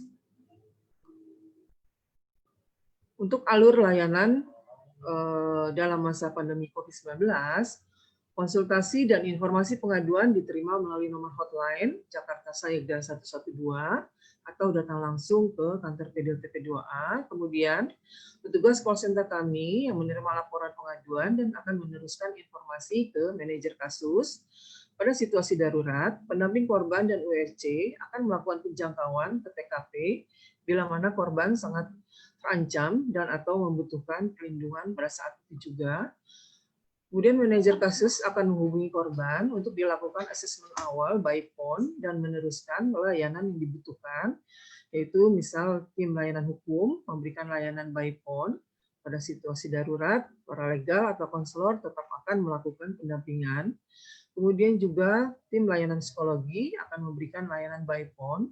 Dan pada situasi darurat, psikolog klinis kami akan melakukan layanan tatap muka di kantor P2TP2A bila mana korban membutuhkan pemeriksaan psikologis termasuk dalam prioritas penanganan. Dan pencatatan semua dokumen terkait klien dan penanganan dilakukan secara online oleh petugas. Nah, ini protokol layanan pengaduan via online yang untuk masyarakat. Informasi nomor hotline dapat dihubungi oleh masyarakat luas, kita telah sebarkan melalui medsos, kemudian informasi pengaduan diterima oleh petugas call center dan akan ditindaklanjuti sesuai dengan kebutuhan klien. Pelapor klien akan diinformasikan tentang protokol layanan, kemudian korban klien mengisi lembar persetujuan pelayanan melalui online. Jika klien tidak memiliki fasilitas, petugas layanan akan memecahkan, kemudian klien akan diinformasikan mengenai cara penyelamatan diri ketika ada ancaman pelaku. Klien akan dihubungi oleh banyak nomor yang berbeda oleh masing-masing petugas layanan kami, dan nomor registrasi klien merupakan password dari petugas layanan P2TP2A yang menghubungi. Dan untuk petugas layanan akan selalu memastikan klien aman saat ditelepon, kemudian hanya menghubungi klien di nomor telepon maupun di jam yang diinformasikan oleh klien. Next. Nah, untuk protokol layanan pengaduan via email, informasi alamat email kita sebarkan melalui medsos, kemudian pelapor akan mendapatkan email balasan, pelapor akan mengisi dan melengkapi data dan keluhan, kemudian tenaga ahli akan meneruskan informasi pengaduan kepada manajer kasus untuk diteruskan kepada tim layanan lainnya sesuai kebutuhan, kemudian konselor dan paralegal akan memberikan penanganan awal di bawah supervisi dari psikolog klinis dan advokat. Next. Protokol lainnya yaitu yang pertama adalah dalam masa pandemi COVID-19 ini, protokol layanan tatap muka, karena kami juga selain melayani secara online, tetap melayani layanan tatap muka. Dan sebelum layanan itu dilakukan, klien dapat menghubungi nomor hotline untuk mengakses layanan, untuk menjadwalkan, kemudian berapa orang yang harus mengantar, kami karena memang sudah kami tentukan hanya 1 orang yang bisa mengantar, dan informasi protokol pencegahan penyebaran COVID-19, dan klien kami harapkan untuk datang tepat waktu, dan pada saat akan dilakukan tatap muka, kami juga sudah melakukan disinfektanisasi ruangan, dan korban akan dilakukan pengukuran suhu dan screening resiko COVID-19. Kemudian korban diingatkan kembali mengenai protokol dasar pencegahan dan penyebaran COVID-19. Kemudian meminimalisir terjadinya pertukaran dokumen dengan petugas. Kemudian setelah melakukan layanan tatap muka, kami lakukan lagi disinfektan ruangan dan peralatan kembali. Kemudian penyimpanan dokumen segera di map plastik. Dan prioritas layanan tatap muka mencakup aspek status hukum, kondisi psikologis klien, dan kebutuhan layanan akan rujukan. Next. Selanjutnya, kami juga lakukan protokol layanan antar jemput, pendampingan, dan penjangkauan bagi klien selama masa pandemi COVID-19, di mana sebelumnya kami akan atur jadwal untuk korban, kemudian kami melakukan disinfektanisasi untuk molin, kemudian menyiapkan bahan-bahan yang diperlukan, ID card, ATK, kemudian juga untuk klien kami sediakan sarung tangan, hand sanitizer, bahkan masker juga kami sediakan untuk klien. Kemudian kami akan mengecek kondisi kesehatan korban. Kemudian sesudah itu kami tetap lakukan disinfektan untuk molin dan penyimpanan dokumen. Dan pada saat melakukan layanan, kami akan lakukan pengukuran suhu tubuh dan screening resiko pada korban dan pengantar. Korban dan pengantar diinformasikan protokol dasar pencegahan dan penyebaran COVID, pengaturan tempat duduk untuk korban, pengantar dan petugas sesuai dengan aturan PSBB. Kemudian petugas akan membuka dan menutup pintu molin, meminimalisir terjadinya pertukaran dokumen. Next. Protokol lain yang kami buat adalah layanan pendampingan dalam proses hukum, yaitu di kepolisian, kejaksaan, dan persidangan selama masa pandemi COVID-19. Karena kami juga tetap melakukan pendampingan untuk yang memang darurat dan akan melakukan proses hukum. Untuk yang terjadwal, petugas akan membantu memastikan jadwal dan kelengkapan administrasi sebelum dilakukan proses pendampingan dalam proses hukum. Kemudian petugas akan mengkoordinasikan kepada mitra mengenai protokol COVID-19. Kemudian petugas akan mendorong dilakukannya proses persidangan secara telekonferensi. Dan untuk yang tidak terjadwal, petugas akan mengkoordinasikan kepada mitra mengenai protokol COVID-19 yang berlaku di lokasi sehingga petugas bisa antisipasi kemungkinan gap keamanan terkait dengan pencegahan COVID-19 ini. Untuk protokol rujukan rumah aman selama masa pandemi COVID-19 ini, yang pertama adalah petugas akan memastikan korban sesuai dengan kriteria penerimaan manfaat rumah aman. Korban akan dilakukan rapid test COVID-19 terlebih dahulu di puskesmas sesuai dengan domisili, yaitu di puskesmas kecamatan, karena ini memang merupakan prasyarat dari rumah aman yang disampaikan oleh Dinas Sosial. Jadi salah satu prasyarat untuk masuk ke rumah aman adalah bebas dari COVID-19. Maka dari itu kami melakukan rapid test bagi korban yang membutuhkan rumah aman. Kemudian korban akan diinformasikan mengenai protokol dasar pencegahan dan penyebaran COVID-19 dan juga prosedur tinggal di rumah aman. Kemudian kami menyiapkan alat pelindung yang diperlukan bagi korban untuk mengisi gap ketersediaan di tempat rujukan nanti. Nah, untuk indikator rujukan rumah aman, kondisi kedaruratan yang menyangkut diri korban, karena memang kemungkinan korban tidak memiliki sumber pendukung, misalnya tidak punya kerabat atau tempat tinggal lain, sehingga memang korban perlu dirujuk ke rumah aman. Next. Demikian yang bisa kami sampaikan terkait dengan layanan yang ada di P2TP2A Provinsi DKI Jakarta dalam masa pandemi COVID-19. Dan ini adalah alamat lengkap kami, email kami, 9 pos, kemudian hotline, dan juga Jakarta Siaga 112. Terima kasih atas perhatian Bapak Ibu semua. Selanjutnya kami kembalikan kepada Ibu Grace. Terima kasih, Bu Grace. Ya, terima kasih Bu Wiwi atas sharingnya tentang pelayanan P2TP2A, terutama dalam masa pandemi COVID-19 ini. Tentu kita semua banyak melakukan penyesuaian ya terhadap pelayanan yang kami beri, baik di dinas, di P2TP2A gitu, karena kita tetap harus memberikan pelayanan pada masyarakat yang membutuhkan, terutama pada masyarakat yang mungkin mengalami kekerasan terhadap perempuan maupun terhadap anak, seperti itu. Jadi kita tidak bisa menghentikan pelayanan, tetapi kita menyesuaikan dengan keadaan, dan semoga kita sih bisa sama-sama ya melakukan upaya-upaya supaya bisa mengatasi ini. Baik, para sahabat perempuan dan anak, kita akan masuk ke sesi diskusi berikutnya ini.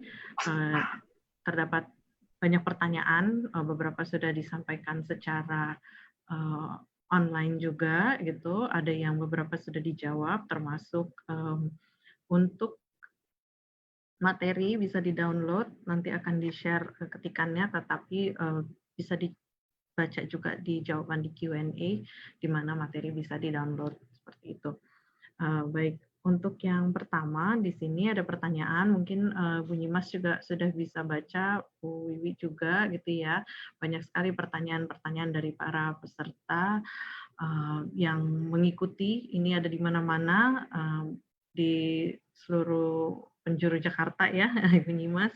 Mereka sangat tertarik, sepertinya ada yang dari RPetra, ada yang dari kelurahan juga, dari PKK gitu.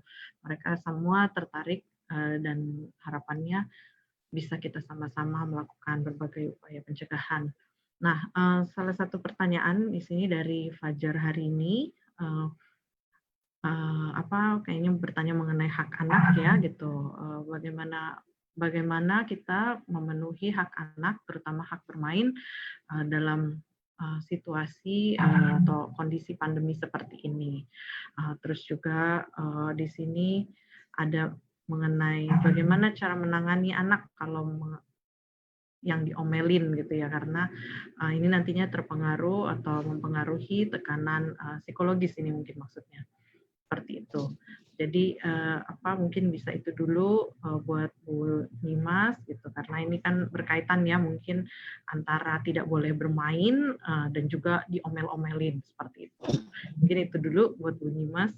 Silakan, kita waktunya masih setengah jam lagi, jadi kita nanti bagi-bagi pertanyaannya. Silakan Bu Nyimas, mungkin itu dulu bisa dijawab. Terima kasih Bu. Ya, baik. Terima kasih pertanyaannya dari Ibu Fajar ya. Terima kasih. Jadi terkait hak anak yang bermain, katanya pertama adalah main. Main adalah nggak harus di luar, nggak harus di RPetra, ya. Tapi main kalau anak-anak kecil sebenarnya mainan kreatif adalah mainan tanpa mainan, gitu. Jadi kalau yang kecil-kecil masih di bawah 3 tahun, 4 tahun, sebenarnya mainan yang dicari anak adalah anggota tubuh dari orang tuanya. Ya, apalagi yang masih punya anak 1 tahun, 2 tahun, ya biasanya kalau anak bayi itu suka ngorek-ngorek hidung kita, masukin jari ke mulut dan sebagainya. Itu adalah main. Ya, di masa COVID sekarang ini, ya permainan itu bisa dengan mempergunakan alat-alat dari rumah tangga. Ya, bisa di sekitar rumah, di depan halaman, di sekelilingnya, seperti itu. Itu adalah di luar juga, tapi masih dalam lingkungan rumah. Ya. Dan baiknya adalah orang tua membangun yang namanya komunikasi efektif dengan anaknya. Oh, kenapa ya kita nggak boleh main di luar? Karena lagi masa PSBB, nak. Apa itu PSBB? Kita bisa kasih tahu, ya. Dan orang tua bagusnya adalah empati. Bagaimana memosisikan diri menjadi orang lain. Bagaimana menjadi anak. Dengan apa? Menyelami perasaan anak. Gitu. Oh, kamu sedih, anak, karena nggak bisa main di luar. Oh, kamu sedih karena nggak bisa main sama Rara. Iya, karena kita sedang masa PSBB dan sebagainya. Ya, ini dia. Sekarang mainnya sementara sama bunda dulu ya, sama kakak dulu ya, sama adik dulu ya, dan sebagainya. Itu adalah main. Ya. Jadi main dengan orang tua atau dengan kakaknya atau dengan adiknya adalah meningkatkan bonding juga, kedekatan emosional antara anak dan orang tua. Bukan berarti di rumah aja terus main games ya, nggak juga harus seperti itu. Ya, perbanyak mainan dengan dunia nyata. Ya, mainan banyak yang bisa dibikin mainan ya di sini. Kemudian yang kedua tadi pertanyaannya apa, Bu Grace? Kaitannya juga dengan Pertanyaan yang kedua? ya, ini berkaitan dengan omelan dan merasa Omelan. disalahkan. Iya, bagaimana menangani kalau ada Merasa anak yang disalahkan. mengalami kekerasan seperti menerima omelan atau merasa disalahkan. Terus tadi kaitannya juga mungkin dengan bermain ya, karena tidak boleh bermain biasanya tuh diomelin seperti itu. Iya, iya. Nanti lama-lama bisa pasti mempengaruhi anaknya Ya, seperti itu. mempengaruhi psikisnya ya. Jadi Iya, kembali lagi, setiap orang tua harus empati kepada anaknya. Jadi memahami perasaan anak dulu. Jadi orang tua harus pahami perasaan anak, ada perasaan positif, ada perasaan negatif. Kenapa anak bisa marah? Kenapa ada anak yang berkata kasar? Karena apa? Dia belajar dari lingkungan sekitarnya, yaitu dari lingkungan terdekat orang tua. Anak belajar apa yang dia rasa, dia raba, dia praktekkan. Ya, saya sering sebelum COVID ini seminar-seminar di PAUD atau di TK. Ya, ada kasus anak kecil yang pada saat manggil gurunya, dia teriak-teriak gitu. Nggak pernah disamperin gurunya, Miss atau Bu dan sebagainya. Ya, dia manggil temannya pun teriak-teriak gitu. Woi, ambilin ini dong, woi, kayak gitu. Artinya apa? Kenapa anak bisa berkata kasar? Karena dia belajar dari lingkungan terkecilnya, yaitu keluarga. Mungkin dia sering lihat bapaknya teriak-teriak atau ibunya ngomel-ngomel dan sebagainya. Ya, dan ini kembali lagi anak belajar dari lingkungan terkecil yaitu orang tua. Orang tua harus melakukan yang namanya komunikasi positif, melakukan komunikasi asertif, yaitu memahami perasaan, pendapat, pikiran dengan menghargai yang namanya perasaan, pikiran, pendapat dari anaknya juga. Tegas tapi ramah, kemudian hangat dalam berinteraksi. Jadi mau mendengarkan anaknya. Ini dia.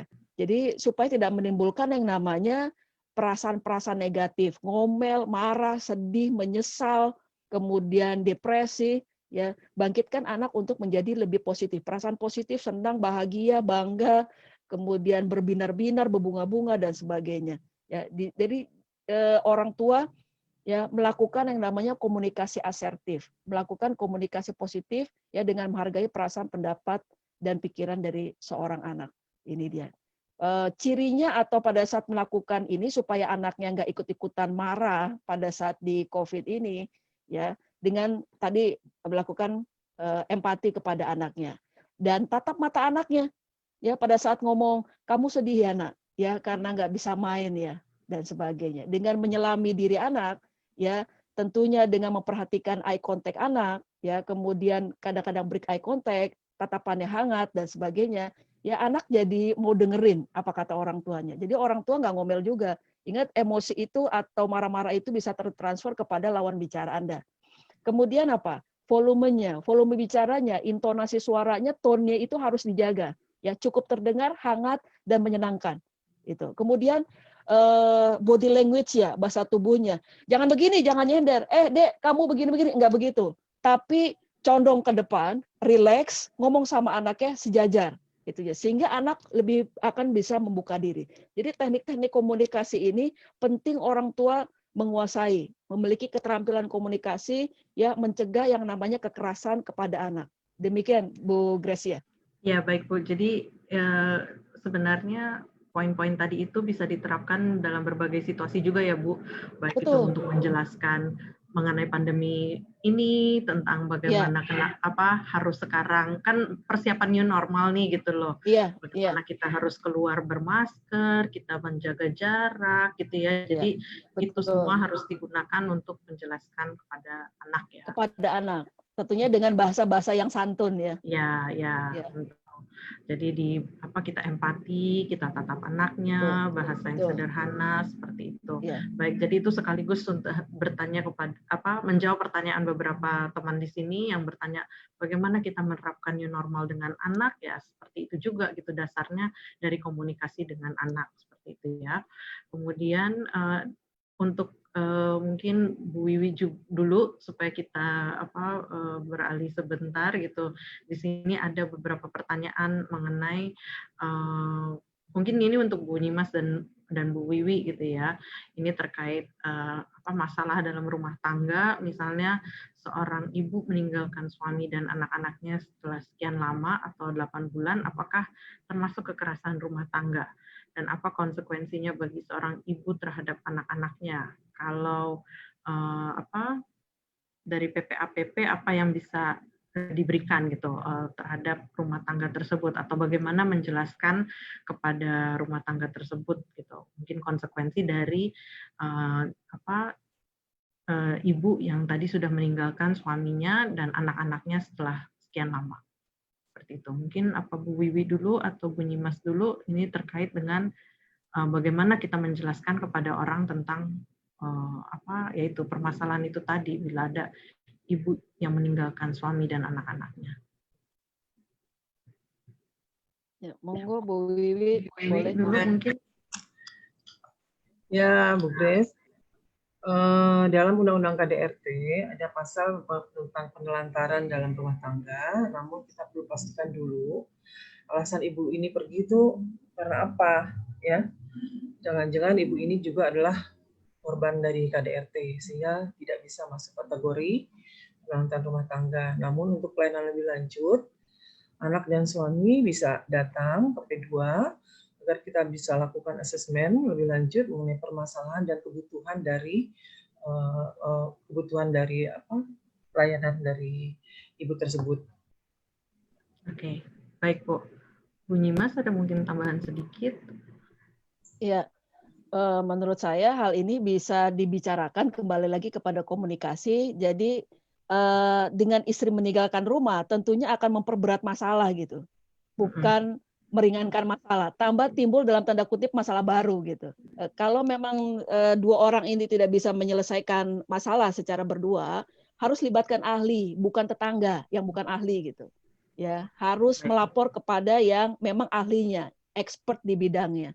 Saya sarankan seperti itu, harus melibatkan orang bagaimana, karena kalau cuma dua orang ini, masing-masing egonya nggak bisa neken gitu. Masing-masing malah pingin mau menang sendiri. Menurut saya harus melibatkan orang lain yang bisa memediasi, yang bisa menyelesaikan masalah ini. Bukan berarti kabur, itu dia. Bukan berarti malah meninggalkan dan timbul masalah baru. Demikian, Bu Gracia. Ya, baik, terima kasih Bu. Memang kita jadi melihat dari komen-komen di sini juga banyak yang berpendapat kasus kekerasan terhadap perempuan dan anak itu bagaikan fenomena gunung es ya, yang sekarang juga apalagi dengan adanya pandemi COVID-19 ini bisa memperburuk mungkin beberapa situasi, terutama di sini seperti kasus-kasus di lingkungan yang padat penduduk, mungkin juga warga atau masyarakat yang berpendidikan rendah, seperti itu. Belum lagi banyak keterbatasan yang dialami seperti PHK dan sebagainya, dan masalah sosial lainnya lah yang bisa muncul.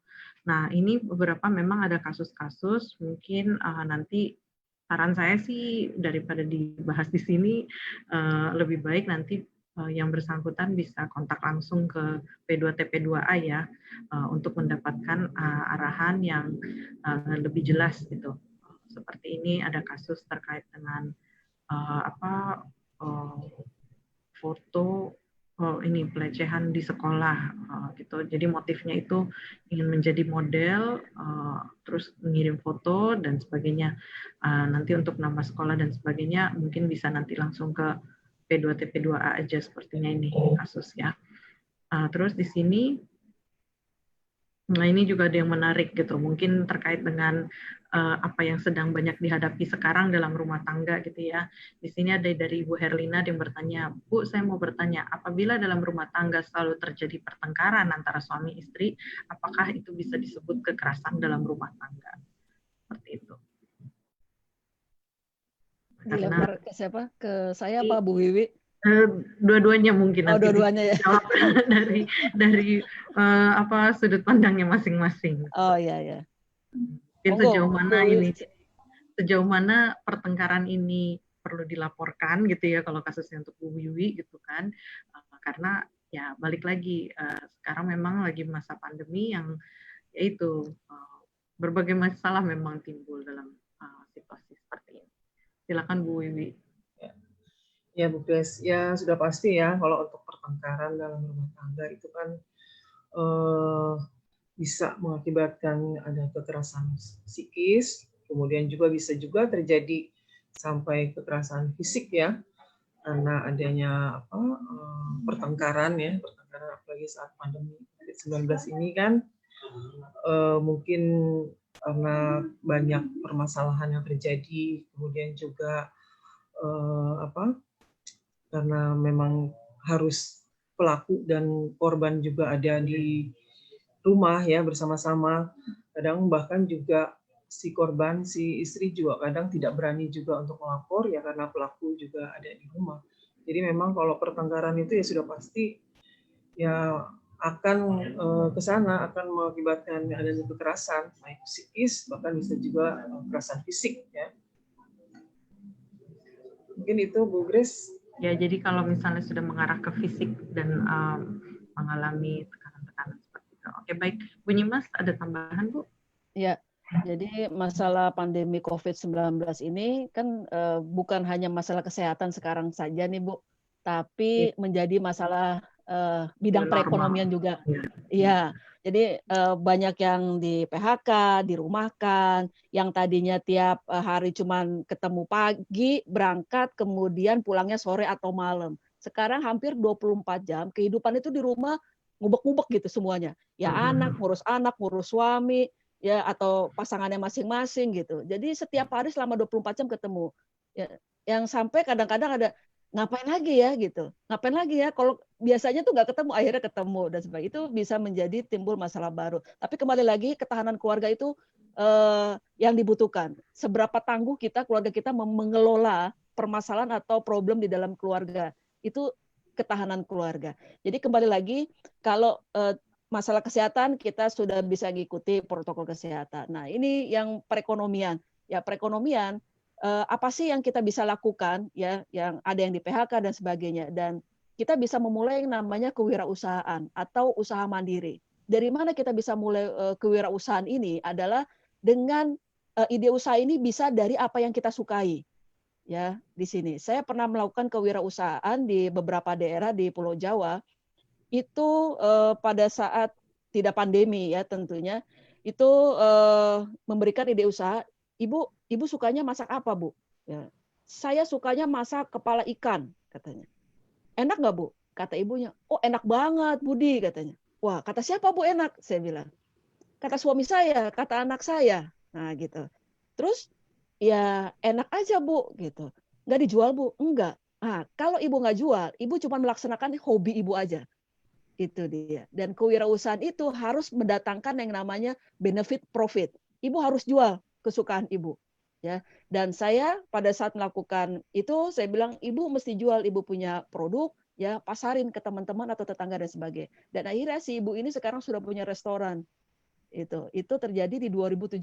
Nah, kembali lagi di pandemi COVID-19 ini tidak hanya masalah kesehatan tapi masalah perekonomian. Ya, ini yang bisa jadi dalam tanda kutip memicu yang namanya permasalahan-permasalahan pertengkaran kecil yang tadinya terima bulanan segini menjadi berkurang, yang tadinya dapat gaji nggak dapat gaji dan sebagainya. Dan ide usaha ini di masa COVID-19 ini bisa menjadi solusi dengan berwirausaha supaya menghindari pertengkaran di dalam keluarga. Semuanya bisa berusaha. Teman saya di bulan Maret dirumahkan. Telepon saya, di gimana ya, gue dirumahkan nih, gue nggak dapat pesangon, gue nggak dapat ini dan sebagainya. Sekarang lo punya apa? Gue punya mobil, gue punya motor. Ya udah, gimana kalau lo sekarang, ya dia anaknya 3, yang 1 kuliah, yang 2 masih SD, yang 1 masih SMP. Gimana lo sekarang kalau jualan online, ya? Gue nggak bisa apa-apa, istri gue nggak bisa masak gitu. Ya udah, lo jualan sayur, berangkat pagi-pagi jualan, bikin jualan telur, jualan sayur dan sebagainya. Akhirnya dia sekarang sudah 3 bulan ini jualan sayur online dan jualan telur. Dia kirim ke rumah-rumah orang, ngirim pakai mobil. Siapa yang pertama dijual yang menjadi kliennya adalah di bank name-nya dia punya handphone. Your bank name is your wealth. Your bank name adalah sumber kekayaan kamu gitu. Jadi pertama kali yang dia jual adalah itu. Bagaimana dia harus bisa menghidupi yang namanya 3 anaknya dan 1 istri. Dan ini apa? Kita menghindari yang namanya konflik-konflik di dalam keluarga. Dan ini kita bisa mulai. Sehingga kalau semuanya ini bisa bisa dikomunikasikan, sebenarnya tidak ada permasalahan sebenarnya. Itu dia. Segala sesuatu bisa dirembukan, bisa dikomunikasikan. Dan istrinya sekarang ya sudah bisa berjualan food frozen dan sebagainya. itu dalam waktu 3 bulan dari Maret, April, Mei. Itu. Dan ide usaha itu adalah dimulai dari apa yang kita sukai sebenarnya. Itu dia, Bu Grace. Oke, baik, jadi mungkin kita cari dulu nih sumber-sumber masalah yang menyebabkan pertengkaran gitu itu Ya. apa, dan bisa jadi kalau dalam masa pandemi ini adalah ekonomi gitu ya, Betul. dalam keluarga, kemudian kita pelan-pelan mencari solusi terhadap permasalahan itu untuk sama-sama mengatasi permasalahan untuk mengurangi percekcokan dan Konflik, konflik antara suami istri. Betul. Baik. Betul. Terima kasih Bu Nyimas. Ini Ya. ada pertanyaan yang bagus juga, mungkin nanti untuk keduanya bisa dijawab dari Bu Nali, yang bertanya bagaimana kita bisa mengajak orang ataupun kita sendiri gitu ya, bisa aware terhadap atau kita bisa tahu bila lingkungan sekitar kita ini terdapat kekerasan atau pelecehan, baik itu terhadap perempuan atau anak-anak gitu. Jadi pertanyaannya bagaimana kita bisa lebih aware dan juga mengajak orang lain supaya lebih aware terhadap kasus-kasus atau potensi kasus yang mungkin ada di sekitar kita. Seperti itu. Mungkin nanti Bu Nyimas dan Bu Wiwi bisa masing-masing beri pendapatnya seperti itu. Mungkin dari Bu Wiwi dulu, mungkin punya pengalaman dari teman-teman pos pengaduan atau dari sehari-harinya. Ya, terima kasih Mbak Grace. Untuk kita bisa lebih aware ya terhadap kasus-kasus kekerasan yang terjadi di wilayah kita, ya upayakan kita dalam bergaul di lingkungan itu kita tidak ego, artinya kita masing-masing harus peduli. Kita masing-masing harus peduli dengan lingkungan kita. Makanya banyak kita juga di DKI Jakarta sudah membentuk juga aktivis-aktivis ya, aktivis PATBM. Nah, aktivis PATBM ini juga mereka nantinya akan memberikan sosialisasi pencegahan kepada kelompok-kelompok masyarakat ya, baik melalui kelompok pengajian, melalui kelompok posyandu, melalui kelompok forum anak, kemudian juga kelompok-kelompok di PKK ya, di PKK, di pertemuan rutin PKK, kemudian juga kelompok-kelompok dasawisma dan kelompok-kelompok masyarakat lainnya. Nah, ini juga teman-teman aktivis PATBM ini nanti akan mensosialisasikan, kemudian juga akan mendeteksi sejak dini apabila memang di lingkungan keluarga atau di lingkungan wilayah dari wilayah mereka ada kejadian-kejadian atau kasus-kasus kekerasan, sehingga masyarakat di lingkungan tersebut bisa aware, bisa memberikan paling tidak berani untuk mengajak korban untuk melapor ke P2TP2A, dan teman-teman para aktivis ini juga akan mendampingi ya apabila mereka ingin melapor ke P2TP2A, atau juga akan datang langsung, atau juga mereka akan memberikan nomor telepon, kemudian juga hotline dari P2TP2A, dan juga mengajak atau memotivasi si korban untuk berani melapor, dan juga para tetangga atau di lingkungan wilayah mereka tinggal juga untuk bisa kiranya diberikan diberikan seperti sosialisasi tentang seperti apa sih bentuk-bentuk jenis-jenis kekerasan, kemudian bentuk-bentuk kekerasan itu seperti apa, sehingga masyarakat juga paham betul kalau terjadi kekerasan di wilayahnya masing-masing. Mungkin itu Bu Grace. Baik, terima kasih Bu Wiwi. Ya memang ada lembaganya ya kalau misalnya sekarang di tengah masyarakat kita seperti PATBM dan PKK dan sebagainya, tapi itu juga masih banyak, mungkin masih panjang perjalanan kita untuk bisa terus mensosialisasikan langkah-langkah melakukan pencegahan kekerasan terhadap perempuan dan anak. Tapi mungkin kita sebagai pribadi ada mungkin tips-tipsnya dari Bu Nyimas gitu, bagaimana kita nih bisa aware dengan lingkungan kita supaya kita juga bisa tahu atau mengajak mungkin atau kita orang mau cerita pada kita ataupun apa nih gitu ya tips-tipsnya Bu Mas mungkin ada. Ya, baik, pertanyaannya bagus sekali ya. Saya sepakat apa yang disampaikan Bu Wiwi ya. Jadi pentingnya melakukan sosialisasi atau penyuluhan ya. Tadi dengan ragam dari kekerasan, kemudian bentuk-bentuknya seperti apa, penanganan sebagai itu harus terus digulirkan. Dan tidak lupa pentingnya pendidikan keluarga ya, bahwa keluarga sebagai tiang utama preventif garda utama untuk pencegahan kekerasan itu sendiri.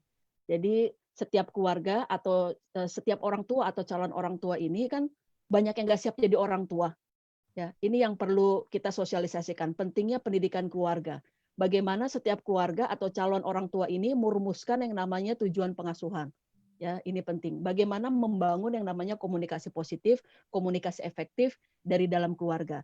Dan pentingnya pendidikan agama. Jadi setiap keluarga itu sesuai dengan ajaran kepercayaan masing-masing tentunya, bagaimana pendidikan agama ini dikaitkan dengan fitrah seksualitas seorang anak. Ya, itu kalau 0 sampai 2 tahun itu harus dekat dengan ibunya karena ada faktor menyusui. Anak usia 3 sampai 6 tahun di sini anak laki-laki dan perempuan harus didekatkan dengan ayah ibunya. Untuk apa? Membangun kelekatan, kedekatan, attachment. Ya, di mana egosentris ini memang harus dipertemukan dengan fitrah seksualitas seorang anak. Sehingga anak umur 3 tahun sudah harus tahu saya laki-laki atau saya perempuan.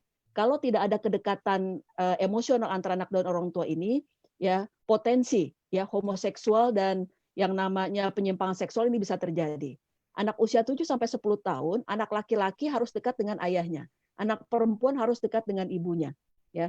Kemudian di usia 10 sampai 14 tahun, ya di sini adalah puncak fitrah seksualitas seorang anak. Ya, di mana anak laki-laki harus didekatkan dengan yang namanya ibunya. Ya, anak perempuan harus didekatkan dengan bapaknya. Kenapa? Ya, supaya di masa baliknya anak laki-laki ini dia suka dengan lawan jenis, bukan sesama jenis. Ya, dan kenapa didekatkan dengan ibunya? Maknanya adalah supaya dia paham, dia tahu mensikapi dari sudut pandang perempuan. Ini dia. Laki-laki yang tidak didekatkan dengan ibunya, ya di usia 10 sampai 14 tahun, dia tidak akan bisa mensikapi, memahami ya bagaimana istrinya atau perempuan yang ada di sampingnya. Sehingga kelak dia akan tumbuh menjadi laki-laki dewasa yang egois, yang kemudian kasar, bahkan menjadi pelaku KDRT. Ya, ini dia. Jadi kadang-kadang orang tua lupa ya melakukan yang namanya pendidikan agama di dalam setiap keluarga. Jadi pentingnya usia 10 sampai 14 tahun di mana puncak fitrah seksualitasnya, seorang ayah harus hadir di dalam setiap pengasuhan. Dan kita lupa itu gitu. Banyak ayah dalam tanda kutip yang nggak pulang ke rumah. Banyak anak yang sudah merasa yatim sebelum waktunya. Ya, ini dia. Jadi keluarga adalah pondasi di mana pencegahan kekerasan. Kemudian media, ya. Kita mendidik anak kita sebagai pelaku, sebagai korban atau cuman penonton. Ya, banyak anak kita yang kecanduan atau keterikatan games itu membawa dunia maya ke dalam dunia nyata. Ya, banyak sekali anak kita yang cuek melihat kekerasan seksual, kekerasan di dalam kehidupannya. Ya, kemarin yang viral di Sulawesi yang penjual jalangkote, berapa banyak itu anak dikeliling yang cuma jadi penonton. Itulah yang terjadi. Ya, pada saat main game, contohnya aja, Smackdown aja, ada bip di atas kanan, ada yang kuning berarti mukul berbahaya, ada yang merah artinya adalah pendarahan dalam. Ya, kita cuma sebagai penonton nggak bisa ngapa-ngapain gitu. Dan itu yang terjadi di dalam lingkungan kita. Kita membawa dunia maya ke dalam dunia nyata.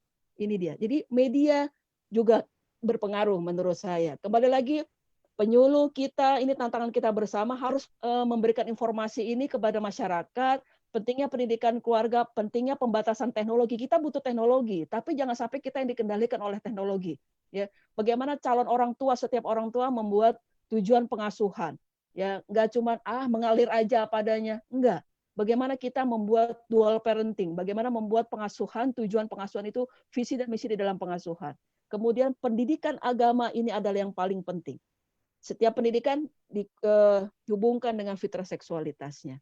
Ya, kemudian apa informasikan bahwa ternyata pendidikan keluarga itu berpengaruh sangat besar dan teman lingkungannya. Tapi kalau pendidikan keluarga ini sudah bagus, seberapa kuat lingkungannya, insya Allah anak-anak kita bisa melewati itu. Demikian Bu Gracia.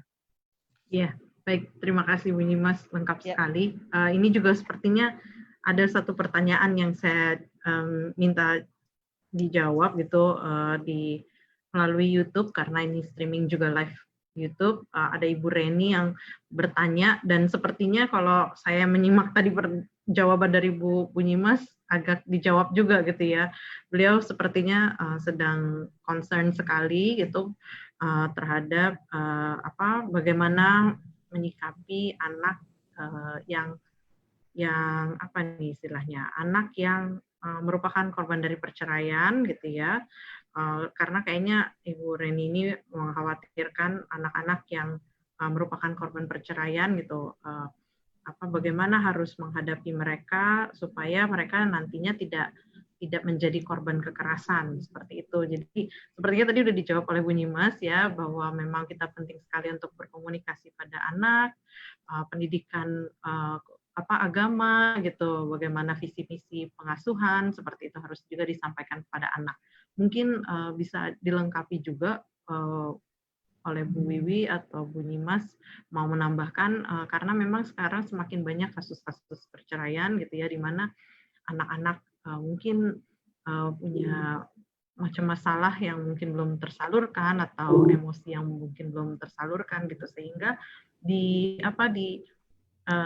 tangkap gitu atau dipahami itu sebagai bentuk agresivitas atau mungkin itu merupakan perilaku kekerasan seperti itu. Mungkin Bu Wiwi dari pengalamannya di P2 atau Bu Nyimas dalam kesehariannya berhadapan dengan beragam macam keluarga bisa bantu menjawab. Bu Wiwi dulu mungkin. Ya. Dalam perceraian itu kan tetap saja meskipun Bapak Ibu sudah bercerai, anak itu tetap merupakan masih tanggung jawab dari kedua orang tuanya, ya kan? Kedua orang tuanya. Jadi dengan tanggung jawab dari kedua orang tuanya itu artinya anak-anak itu tetap mendapatkan pengasuhan yang baik, ya, pengasuhan yang baik dari kedua orang tuanya. Meskipun nanti dalam putusan pengadilan mereka ikut siapa yang menjadi tanggung jawab, tapi tetap keduanya meskipun berpisah, menurut saya tetap mereka harus mendidik, menjaga dan memberikan pengasuhan ya, pendidikan pengasuhan yang baik kepada anak-anak tersebut sehingga anak-anak itu juga tidak menjadi kehilangan arah, dan dia tetap seperti anak-anak yang lainnya, meskipun memang orang tuanya berpisah, dia tetap bisa menjalani kehidupannya sehari-hari sesuai dengan teman-temannya yang memang masih memiliki kelengkapan ya, dua orang tua yang masih bersatu. Ya, artinya yang paling penting adalah bagi mereka yang bercerai, orang tua yang bercerai, anak adalah tetap memberikan yang terbaik bagi si anak. Mungkin itu, Bu Kris. Terima kasih Bu Wiwi. Bu Nyimas? Ya, saya sepakat apa yang disampaikan Bu Wiwi. Intinya tidak ada bekas anak, Bu Gracia, Ibu Reni. Ya, tidak ada mantan anak juga. Nggak ada mantan anak. Ya. Anak adalah hasil buah cinta ya antara mungkin dulu sebelum bercerai kan pasti ada masa honeymoon ya. Coba deh mundur lagi ke belakang ya. Kembali lagi setiap orang tua memang memiliki kewajiban dan tanggung jawab ya. Walaupun sudah berpisah, sudah bercerai ya, tetap melindungi, mengasuh, memelihara dan mendidik anak-anaknya. Itu, mengasuh, memelihara, mendidik dan melindungi anak-anaknya. Menumbuh kembangkan bakat dan minat anak-anaknya, membentuk yang namanya karakter ya, mencegah perkawinan anak dan sebagainya. Itu yang harus orang tua lakukan. Jadi kembali lagi, walaupun berpisah, walaupun bercerai, tetap yang namanya pola asuh, asih dan asa, tetap kedua orang tua harus lakukan. Itu dia. Baik, terima kasih Bu Nyimas. Ini sepertinya waktunya sudah mau habis, sudah mau jam 11, nggak kerasa ya. Banyak sekali nih pertanyaan-pertanyaan dari para peserta webinar melalui aplikasi Zoom yang sudah ditanyakan, tapi sepertinya banyak yang tidak bisa dijawab ya. Tapi Bapak Ibu, para sahabat perempuan dan anak, bila ingin berkonsultasi langsung mengenai kasus-kasusnya gitu, silakan hubungi P2TP2A bagi Anda yang berada di Jakarta. Ya, buat yang di luar Jakarta ini banyak sekali, ada juga yang dari Aceh ini, ada dari Dinas Sosial mana ini tadi, Kalimantan apa kalau nggak salah gitu. Sebenarnya ingin gitu, saya jawabin satu-satu, tapi ini banyak sekali gitu. Jadi terima kasih atas pertanyaan-pertanyaannya. Semoga bisa didapatkan solusi yang tepat gitu ya, yang tepat untuk kasus-kasusnya seperti itu.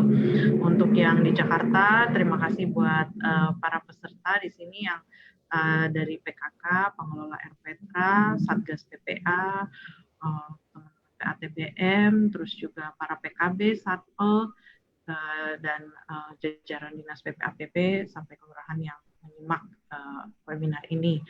Tetapi bisa saya simpulkan mungkin dari diskusi kita pagi menjelang siang ini, bahwa kita semua ini punya tanggung jawab ya untuk sama-sama mencegah kekerasan terhadap perempuan dan anak, terutama dalam masa pandemi ini.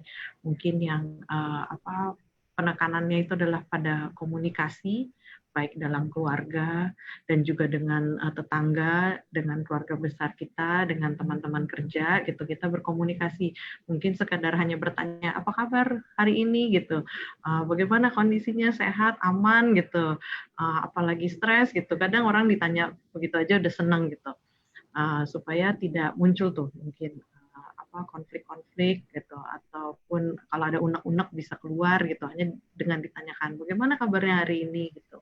Kemudian kita empati juga mungkin dengan orang-orang yang terdapat di sekeliling kita, terutama dalam masa pandemi ini.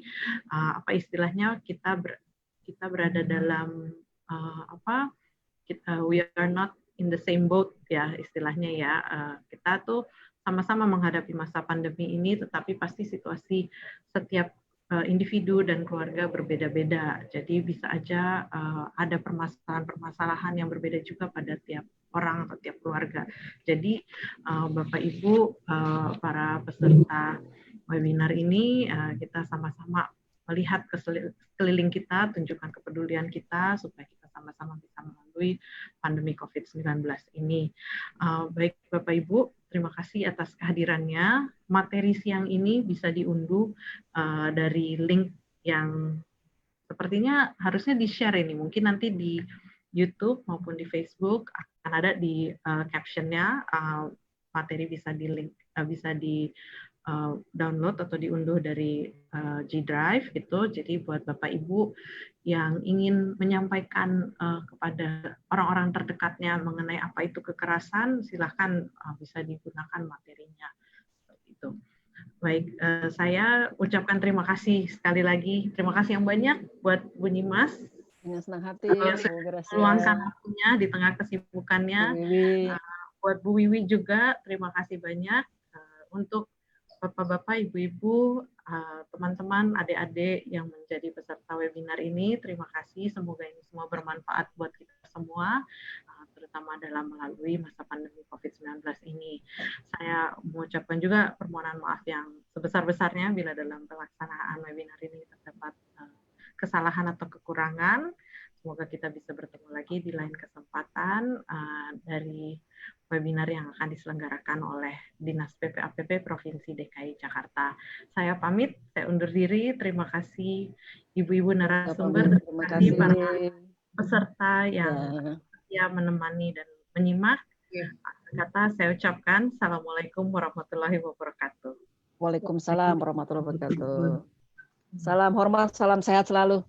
Salam sehat, salam semangat buat kita semua. Ya, dadah.